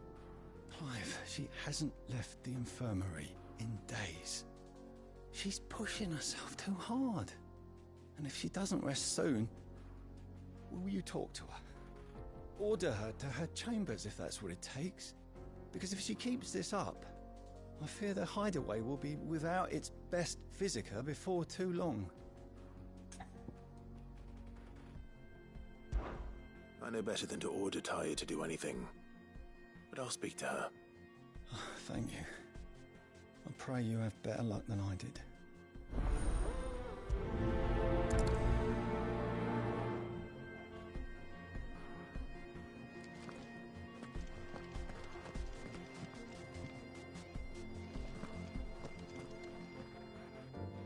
Well, Tyre, Rodriguez's worried about you. And if what he says is true, then so am I. We all admire your dedication, but you do need to rest. I will, when it's time. Until then, I'm staying put. We owe him that much. Who is he? Someone from my past. Someone who doesn't deserve to die alone. It won't be much longer. The crystal's curse has almost finished its work. If I had the tears, I could ease his passing. But without them, we've nothing that will touch the agony of those last few hours. How would tears help this man? Not my tears. Tears of mercy. Alicia, it's the only thing strong enough. You wouldn't, Tyre. Surely. There must be something we can do for him. Sometimes an easy death is the greatest kindness we can offer. You do well to remember that, Rodrigue. I will. We have all the ingredients we need for Alicia Balwam. It needs to be fresh, though, so we rarely have much to hand. I can make the draft if you can bring me what we're missing. Just tell me what you need. There is a species of venom-weeping spider that lives in the forests of Norvent, near Lorbert's Pass. Bring me one of their eyes. Preserve it as best you can, but avoid contact with the tears. I'll make sure the other ingredients are ready before you return.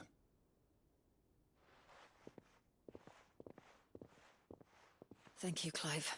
I won't forget this.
Rodrigue could have mentioned his spiders would be the size of curls.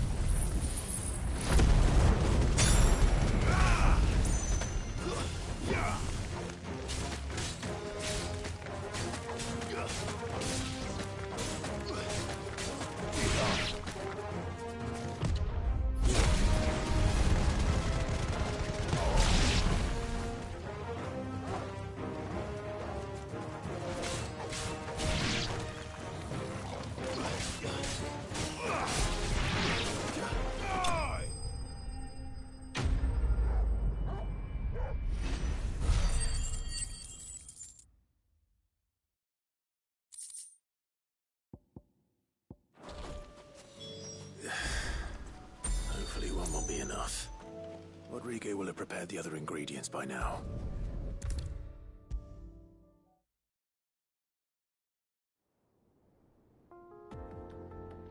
Thank goodness you're back.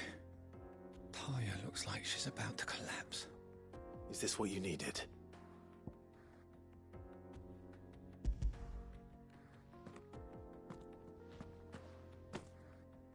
Yes, it is. Thank you, Clive. I'm loath to give a patient Alicia, but Taya's right. Sometimes it's all we can do.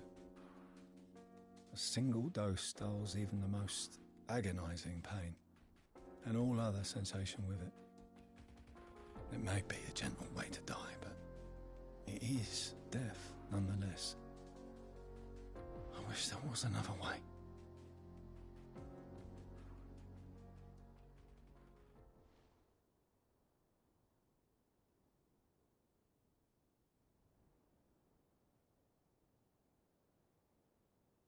How are you feeling?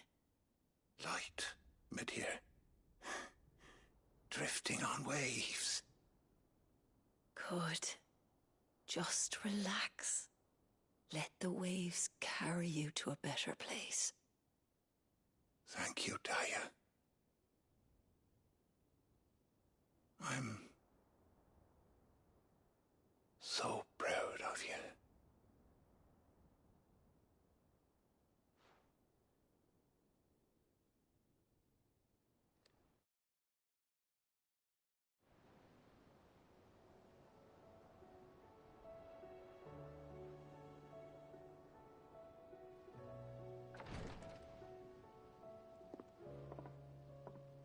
He's gone.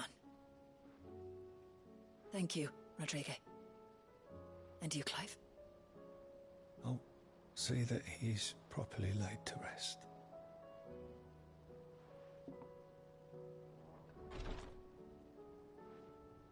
The man you helped today was my mentor, back in the Southern Isles, on the front lines of some meaningless war. I was still a child when they shipped me to their triage tents, to treat the wounded with my gift. But in such blighted lands, I was next to useless. Until he taught me the true physicker's art, that is. An art we would be lost without. Tears of mercy were his gift to the bearers of the world. A respite from the agony of the curse's end. And a kindness Sid would have approved of. You know as well as I what life is like for a bearer soldier. Marched from one battle to the next, never knowing which might be your last. A commander may care nothing for the bearer spent in his service, but my mentor's gift gave the dying one fleeting moment of tranquility before the end. I've no tears left, Clive. I've seen too many of my friends taken. Something needs to change. And we need to be the ones to change it. And we will. I promise. I hope so.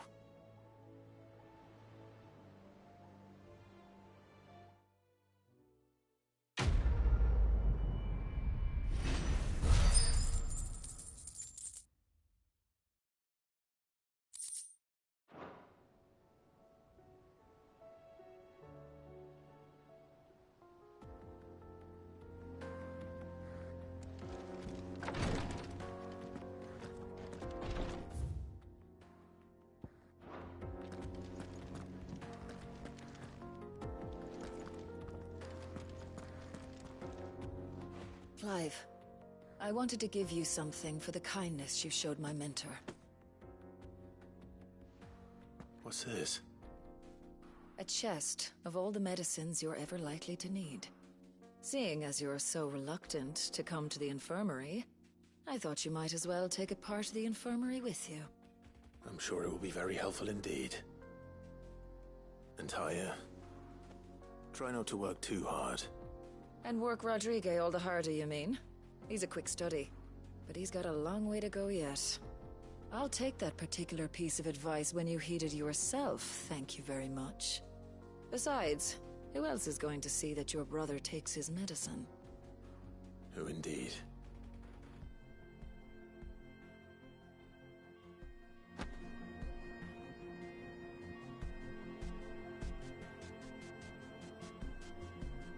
I'm glad I was there for his final moments.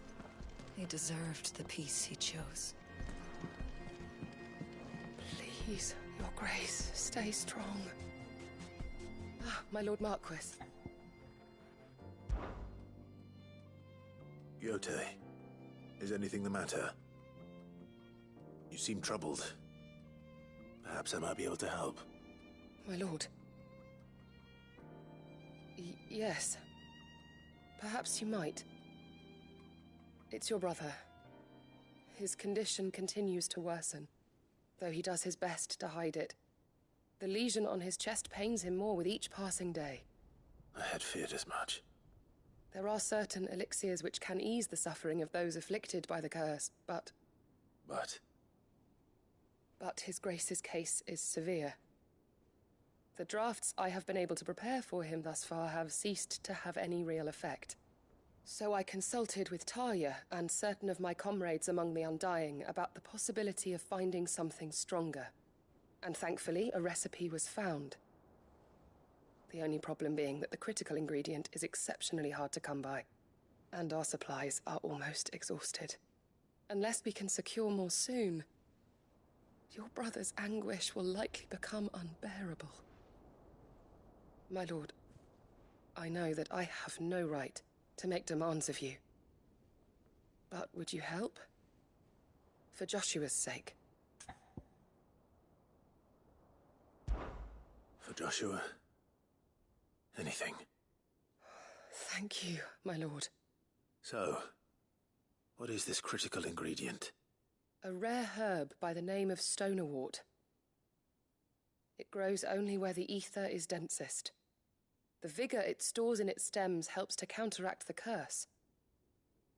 We discovered a patch near the aqueduct in Rosaria. But alas, yet more ether has erupted from the earth there recently, leaving the whole area flooded. The search continues for a new source. One that we might reach without being turned. So it's only that you can't reach it? The stonerwort itself is unharmed by the flood? Well, yes, but... Then I shall go in your stead. But, my lord... You've yet to find another source, correct? So for now, the aqueduct is our best hope. Besides, I'm a dominant. The ether can't hurt me. Well, if you're sure, my lord. Stonerwort is easily identified by its blood-red blooms. Search around the aqueduct, and you're sure to find some soon enough. I shall remain here and prepare the other ingredients.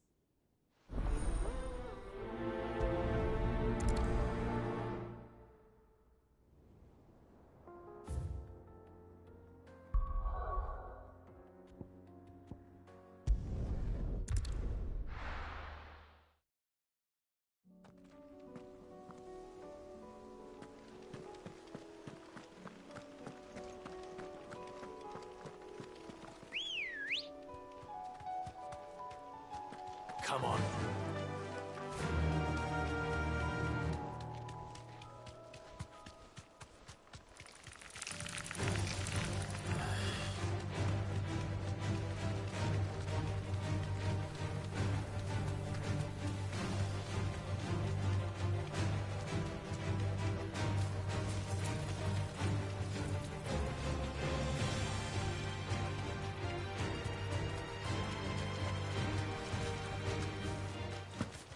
Here's the aqueduct. Now to find our stonerwort. Yote mentioned blood-red petals. Just my luck.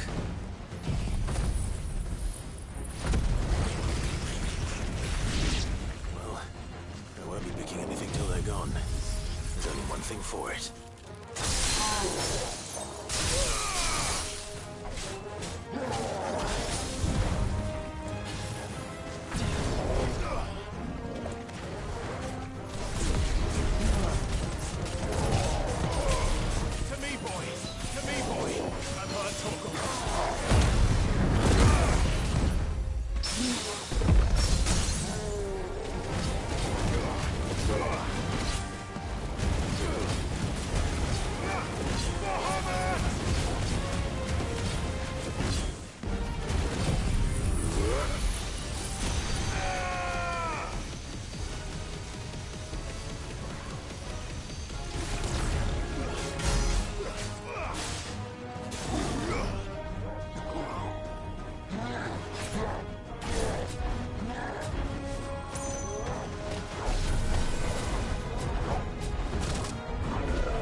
to collect as much as I can before reinforcements arrive.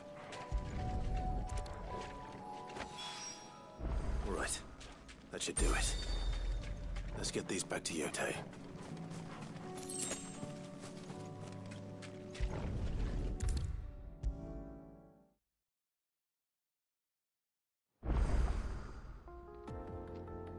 Yotei, I brought back all the stone and water I could find. Will this be enough?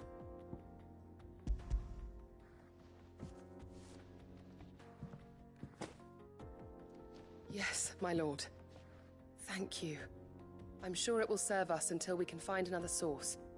I'm very glad to hear it. You and His Grace are very much alike, you know. You think only of how you might help others, and never of the danger to yourselves. No more than you have minding my brother. You've risked a lot for him, and I thank you for it. I am honored that you should say so. But I beg you, my lord, do not give too much of yourself for the sake of others. We could not afford to lose you. I'll keep that in mind.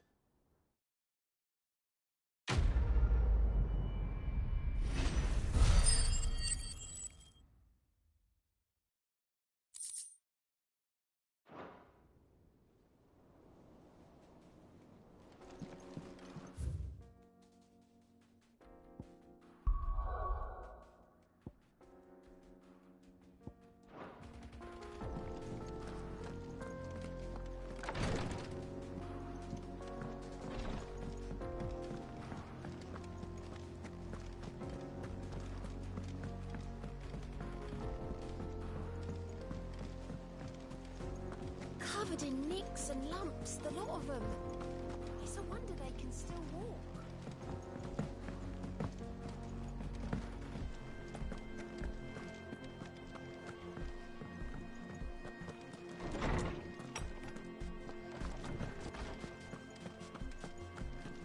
I have no reason to assume otherwise. Well, then that changes everything. Clive, you must listen to this. Lawsman, tell him. Do you recall when we spoke before on the divinity of Ultima? Well, it inspired me to delve deeper into the subject. And what I discovered appears to agree with the findings of His Grace. You will recall that my quest to uncover Ultima's origins began with the mural at Phoenix Gate. But while I've always known it to be important, its secrets have heretofore eluded me. Now, however, I believe I know where to find a more complete example, one that will reveal all we seek. Master Clive, have you ever in your travels chanced to hear of the Circle of Malleus? I would think not, if you have. But there was once a time when the faith flourished, the oldest known religion in the Twins, and though its popularity eventually waned on Storm, hints of its dogma remain embedded in more modern faiths such as the Crystalline Orthodox. Wait, you said it waned on Storm. What of Ash? Religious monuments are often torn down or repurposed when new faiths rise to prominence. But if no new faith arose, then perhaps the ancient temples might still stand. And so, you see now why I must accompany you to Waloed. It would appear the past still has much to teach us, though in this case, it would not have been possible without the musings of Moss. To think that you carried a copy of my old mentor's chronicles all along. I am relieved to discover it in good hands. I shall guard it with my life. Joshua, if you're finished here, join me in the ale hall. I need to speak to everyone before we leave. Right away.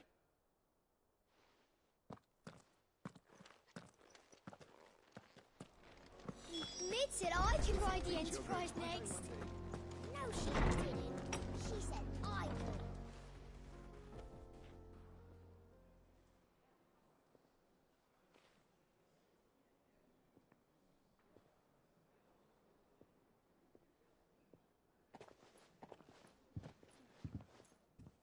My apologies. By now you've all heard where we're going and why, so I won't bother you with the boring details. Only the important ones. If we attempt to approach Stone here by sea, there's a good chance we'll be sighted and fall prey to the capital's artillery. So instead, we'll disembark on the southwest coast and make for Drake's Spine on foot. I say we, but it's highly likely the entirety of Ash is under the rule of Ultima. A large party would only attract unwanted attention, as well as slow our march and require supplies which may be difficult to obtain. Only Joshua and I will be going. And a scout. Preferably a good one. Gav, do you know of any? You bet your ass I do. Might still borrow some of Lady Vivian's maps, though. Just in case, like. Once you've dropped us off at the Shadow Coast, you need to retreat into neutral waters, fly merchant colors, and stay inconspicuous. If you sense any danger at all, you leave us behind and return to Storm. Inconspicuous is my middle name. But like hell am I leaving anyone behind. The ship ain't going nowhere till your scurvy mugs are smiling on deck. Jill, the Enterprise will appear a tempting target for royalists and pirates alike. You're to stop anyone boarding. Don't worry. I'll keep the ship and her crew safe. You'll be needing passage home, after all. But... very well. If there are no questions, I'll see you all at the docks.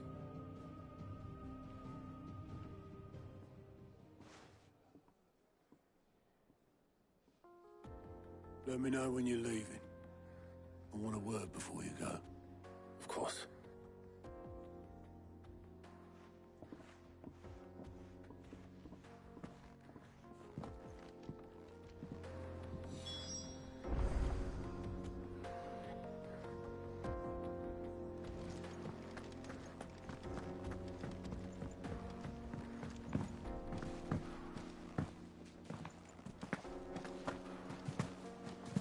I suppose you've got quite the tale to tell. I'll let you get some nice ones. How do you split the sea? Is something wrong? Not at all. Honestly. Can't a man wish his friend farewell? Just wanted to let you know that I'll keep things in order while you're off saving the world. I'll hold you to that.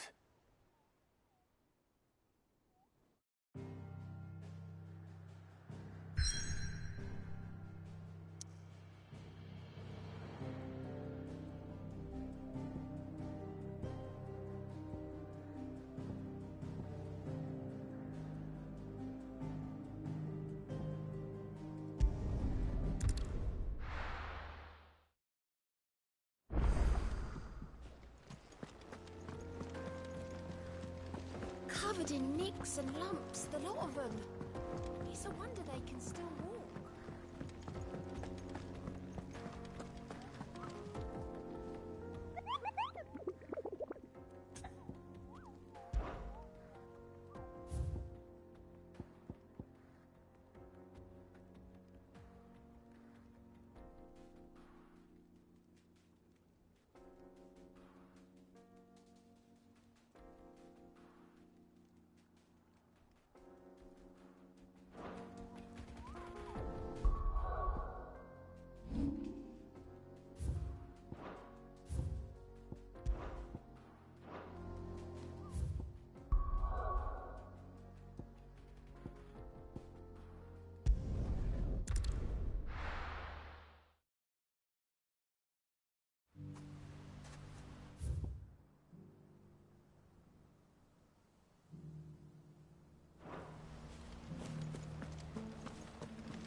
We all know what we're doing then? That's it. Eyes forward and strike.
That's it.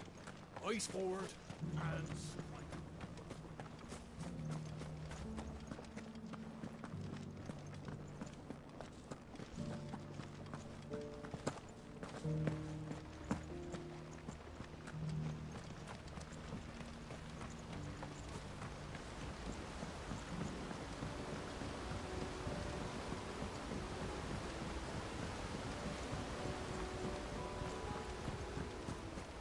once you've got the hang of growing Gazelle greens, we'll see about replanting the wheat fields, eh?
Hope there aren't any more of them.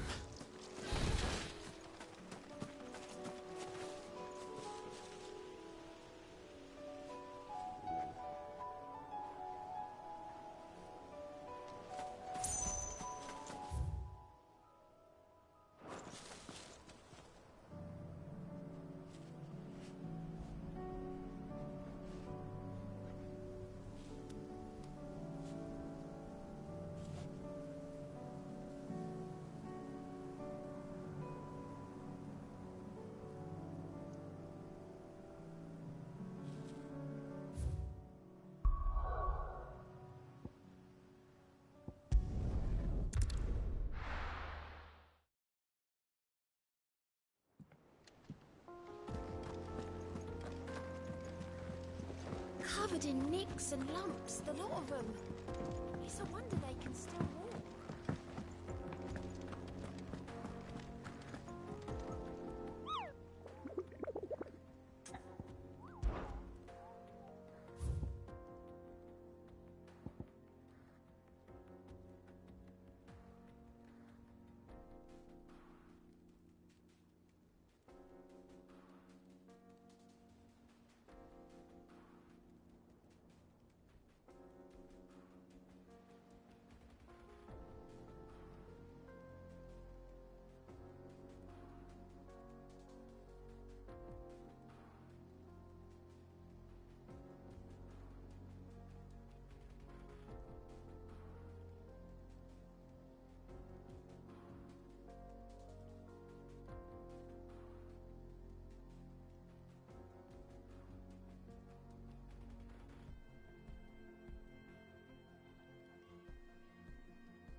build a barricade so sturdy, even a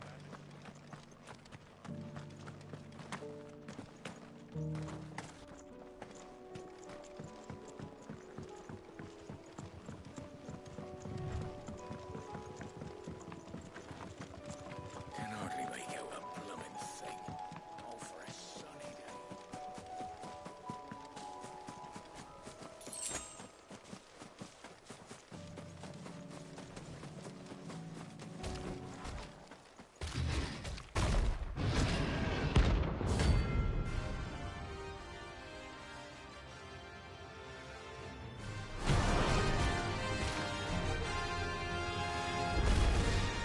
Can't let that thing roam free so close to the end. Time to take the bull by the horns.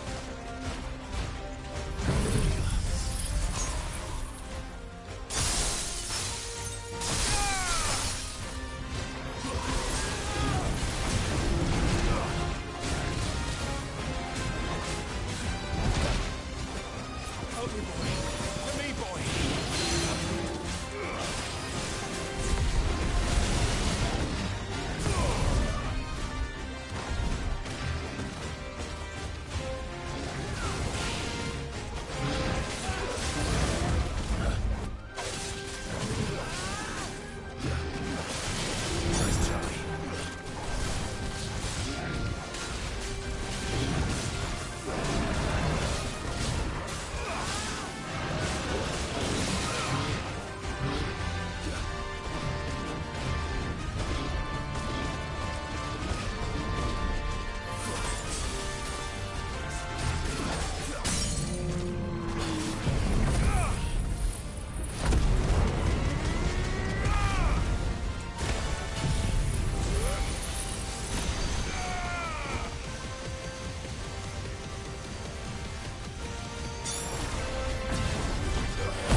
Well, Merkel's asleep easier without him at their gate.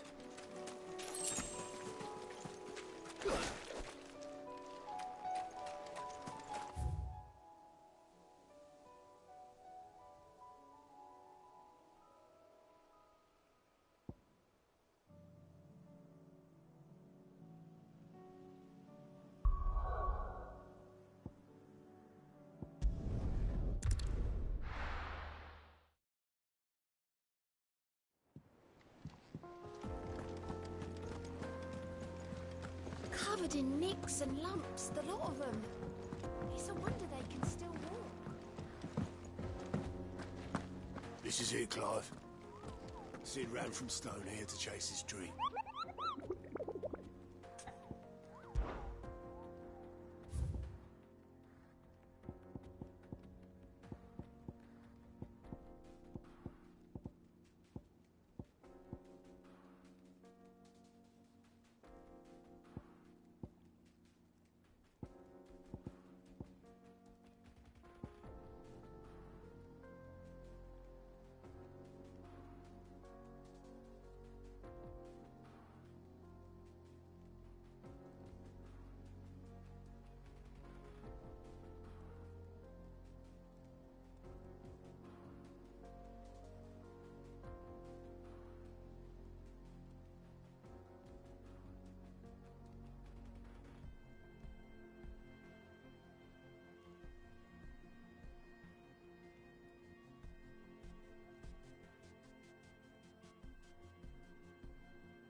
Let's go. Yeah!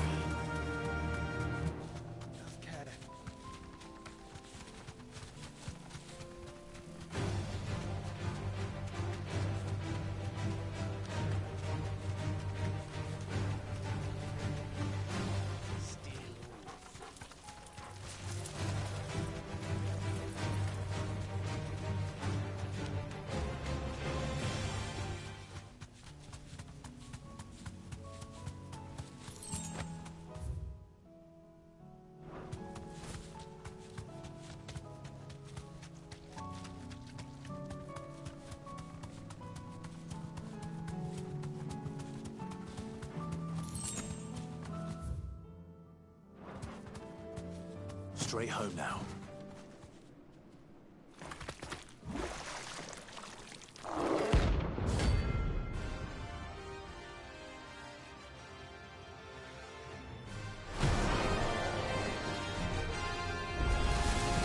Thought you'd take us unawares, did you?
It's dead now.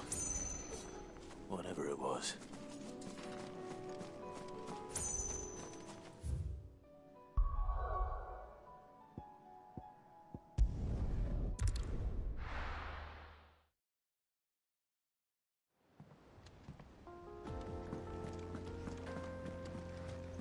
Covered in nicks and lumps, the lot of them. It's a wonder they can still walk.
Ready, girl? Fly, Ambrosia.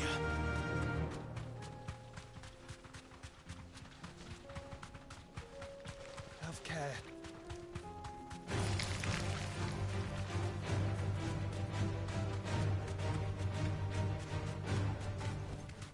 That'll do, girl.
Let's go. Yeah!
Mistakes.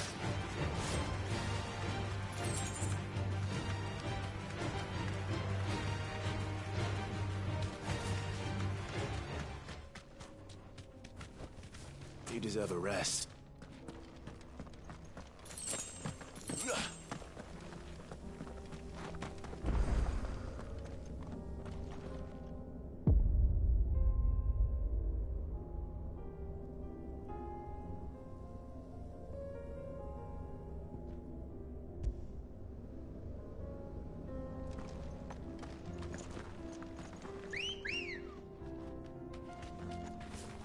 Good girl. Fly, Ambrosia.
Clive.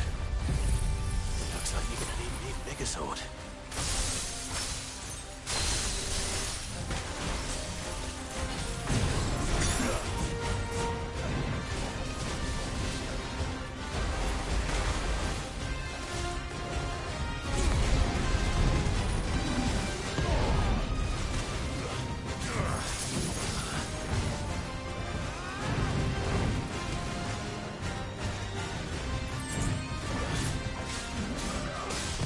Nice try.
To me, boy. I've heard talk.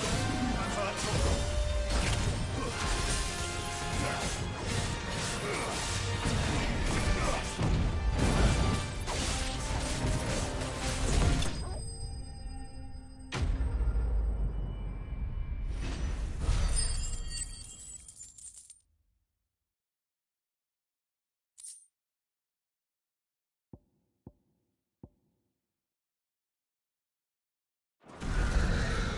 It should have stayed in its shell.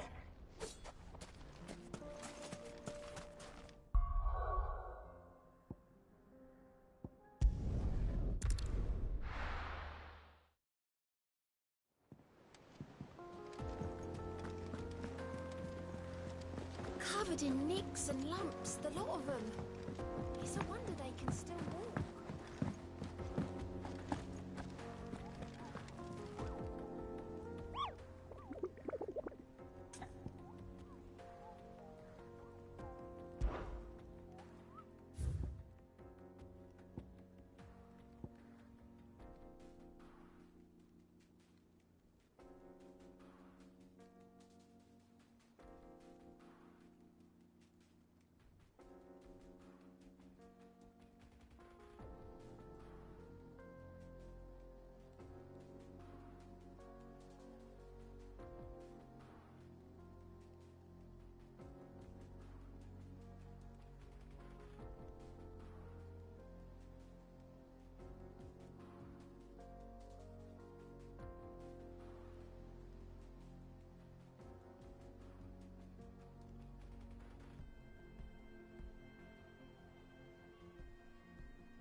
Let's go.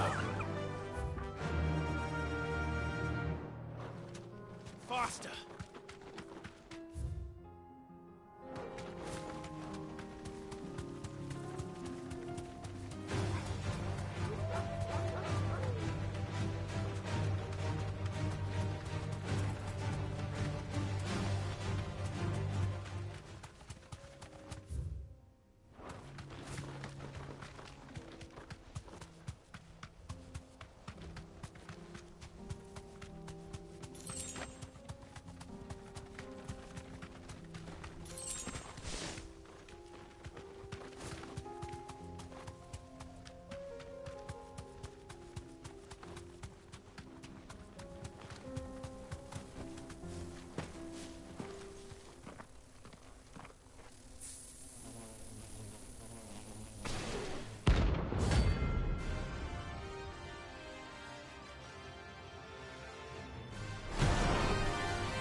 They don't look happy.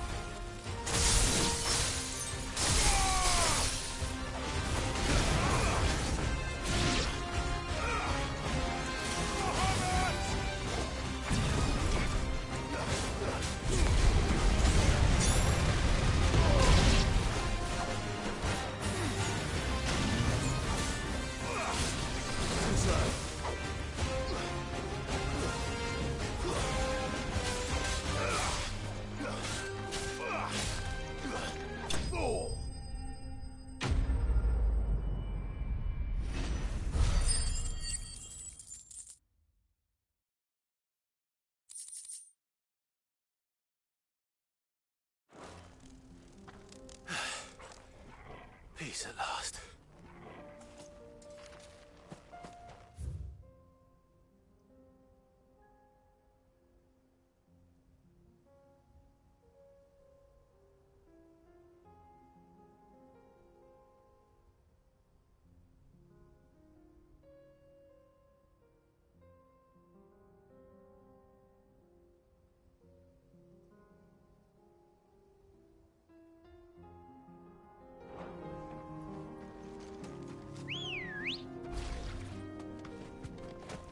Come on.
No holding back.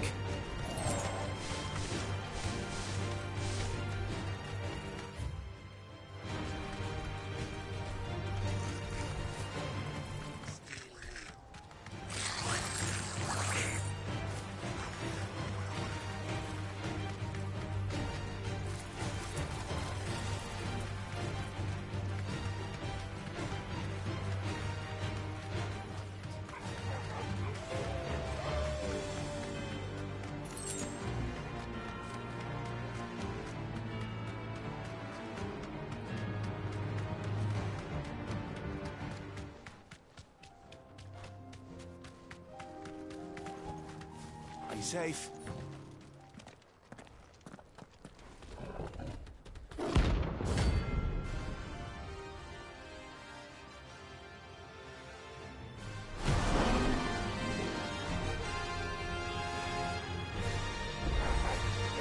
Playtime for the pack, is it? Let me introduce you to mine.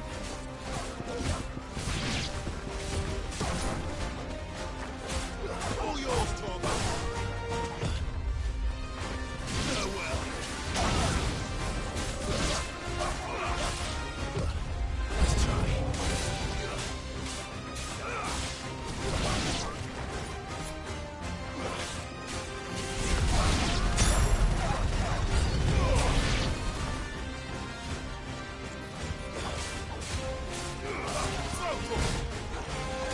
Over here!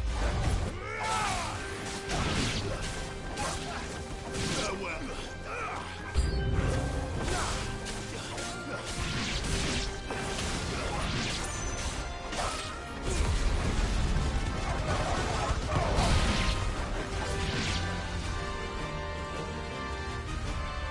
And then there was one.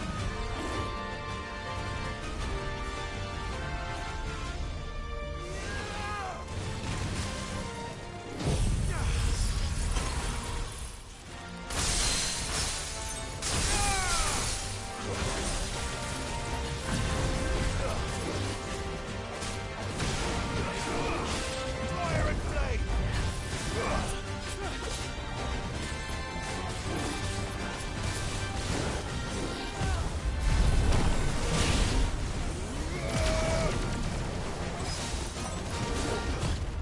Nice try.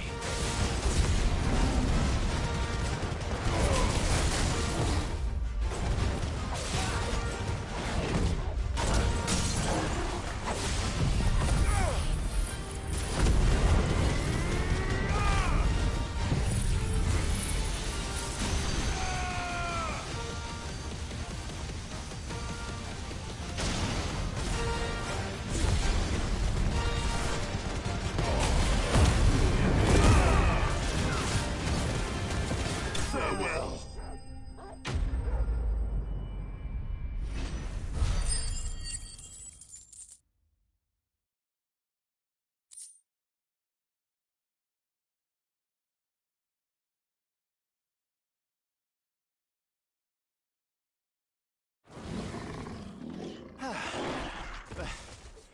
That wasn't too bad, was it, Torgal?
I'll build a barricade so sturdy, even a bandit.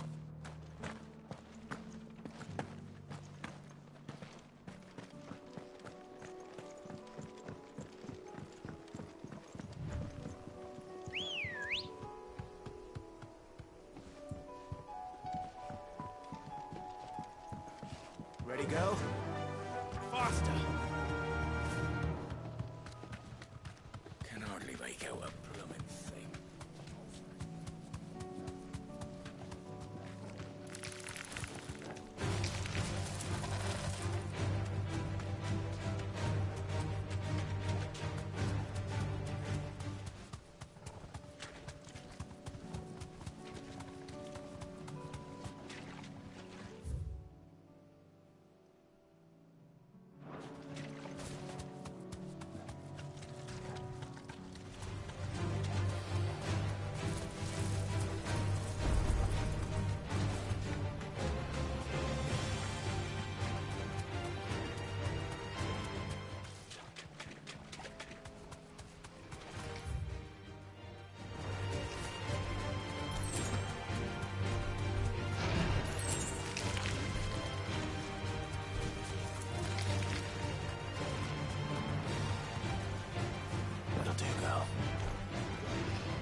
This one has a little more life left in it. All right then. To me, boy. I'm hurt, Torgal. Help me, boy. I'm hurt, Torgal. Help me, boy.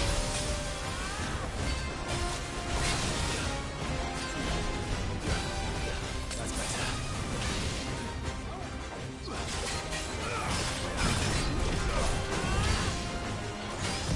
Too slow. To me, boy.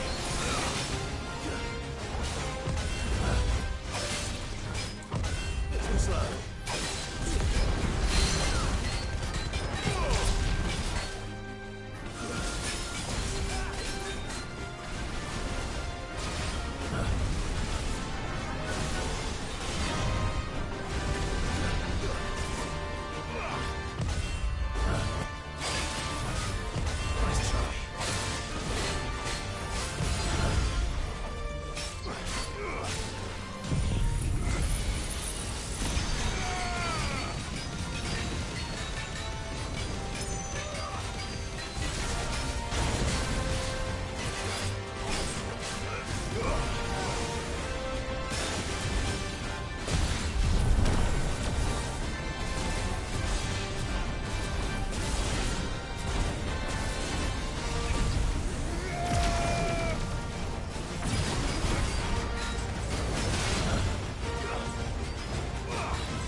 Back to sleep with you.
Our investigations into Ultima extend not only to ruins such as these, but to every manner of this, tangible or intangible.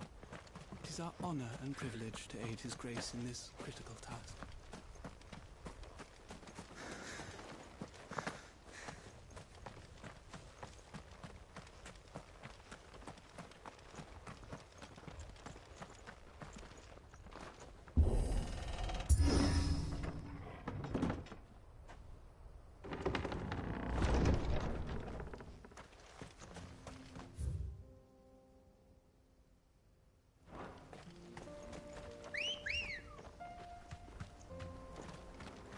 Good girl. Run like the wind.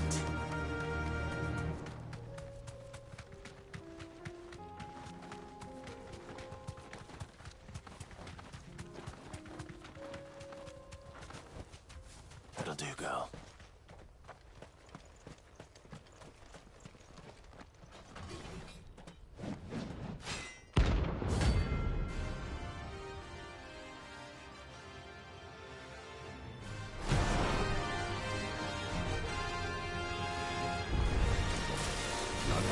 Forsaken soul, eh? Only those who have nothing. Show empty your pockets.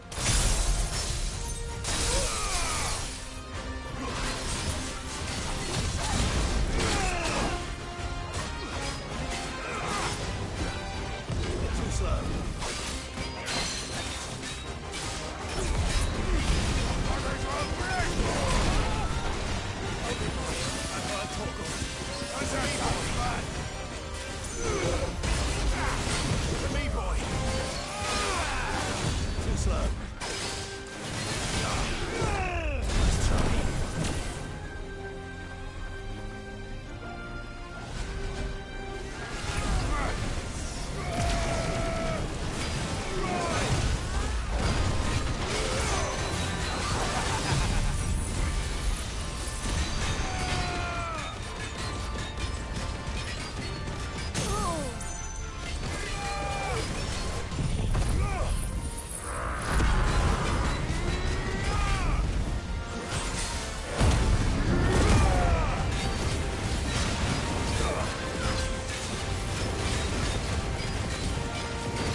A deserter turned outlaw. We were more similar than he knew.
Straight home now.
No more vengeance. No more war.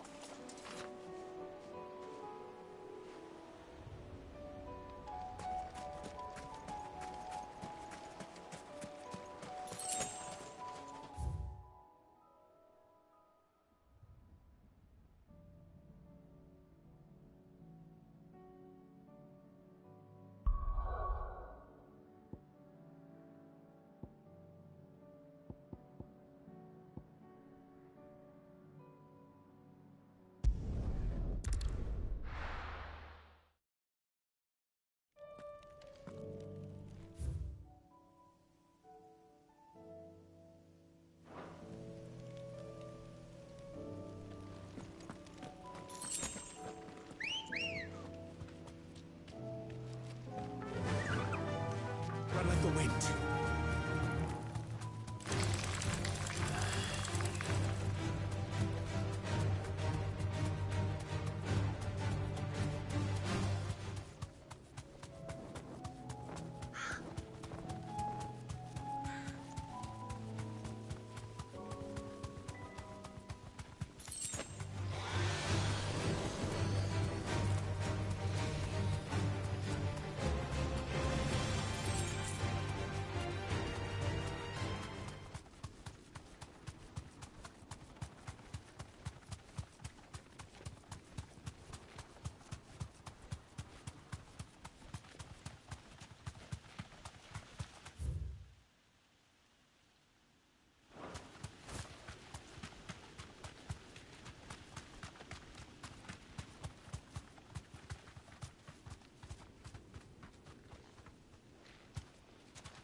Straight home now.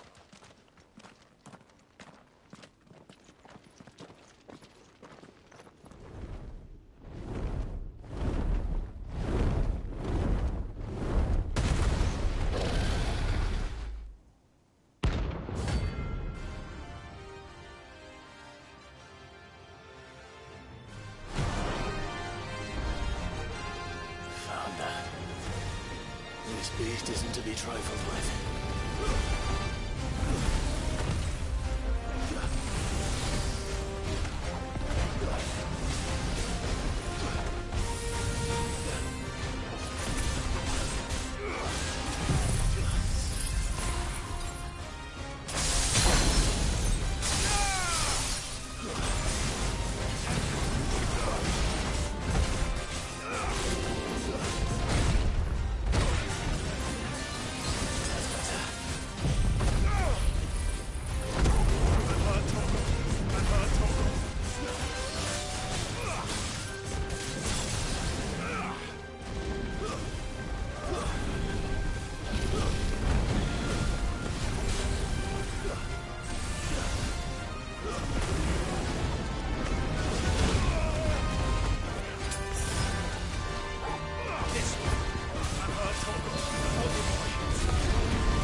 Definitely not to be trifled with.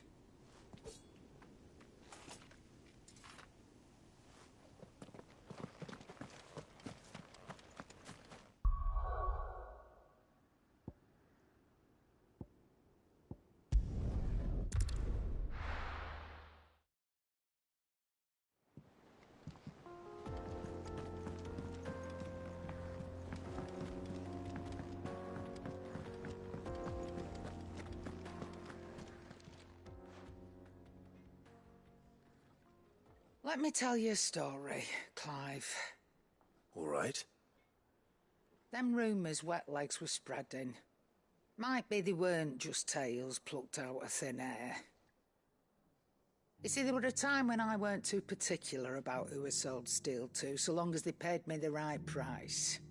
Some women lust after blood, others after flesh, but me, I were always one for gold.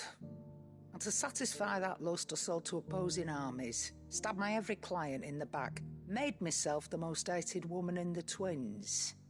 But then one day I met a man who made me a different kind of offer.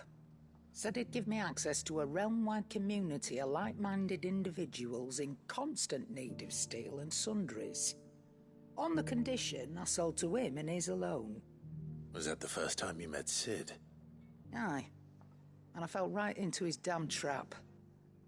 He was true to his word, so I ended up being true to mine. And I soon started making the best profits I've seen since taking up the trade.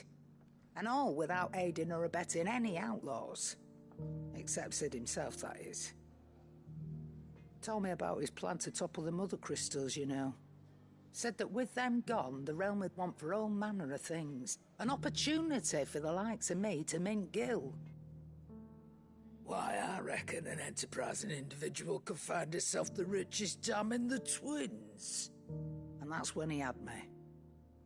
I emptied my stores that day and moved into the hideaway proper.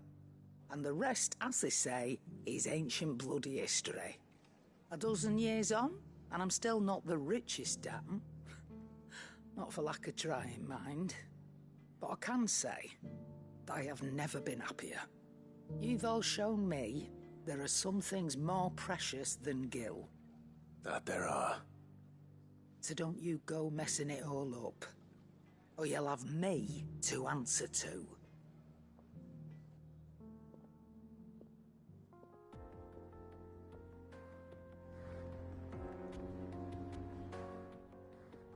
Still alive, are you? Go on, then.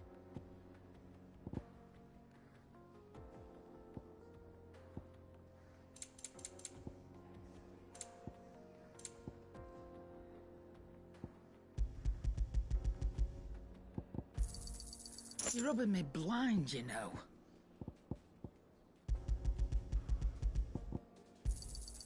You'll not find a better price than that.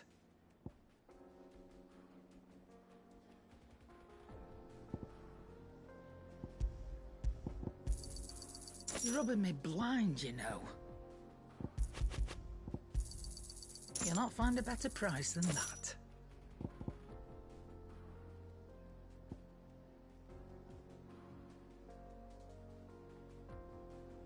Come again. Or don't. I'm not much bothered either way. Oh, the stew's awfully thin these days. Yep. So, what'll it be?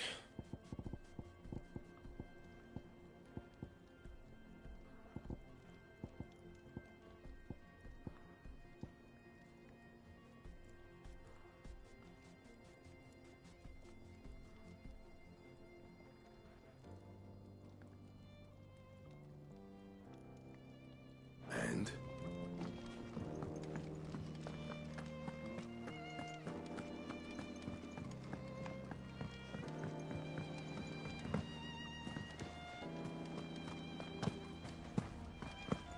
I suppose you've got quite the tale to tell. It's a wonder they can still walk.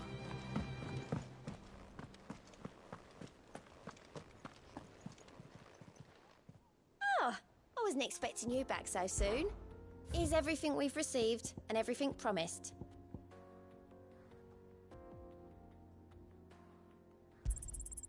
Here you are. Best of luck out there, Sid.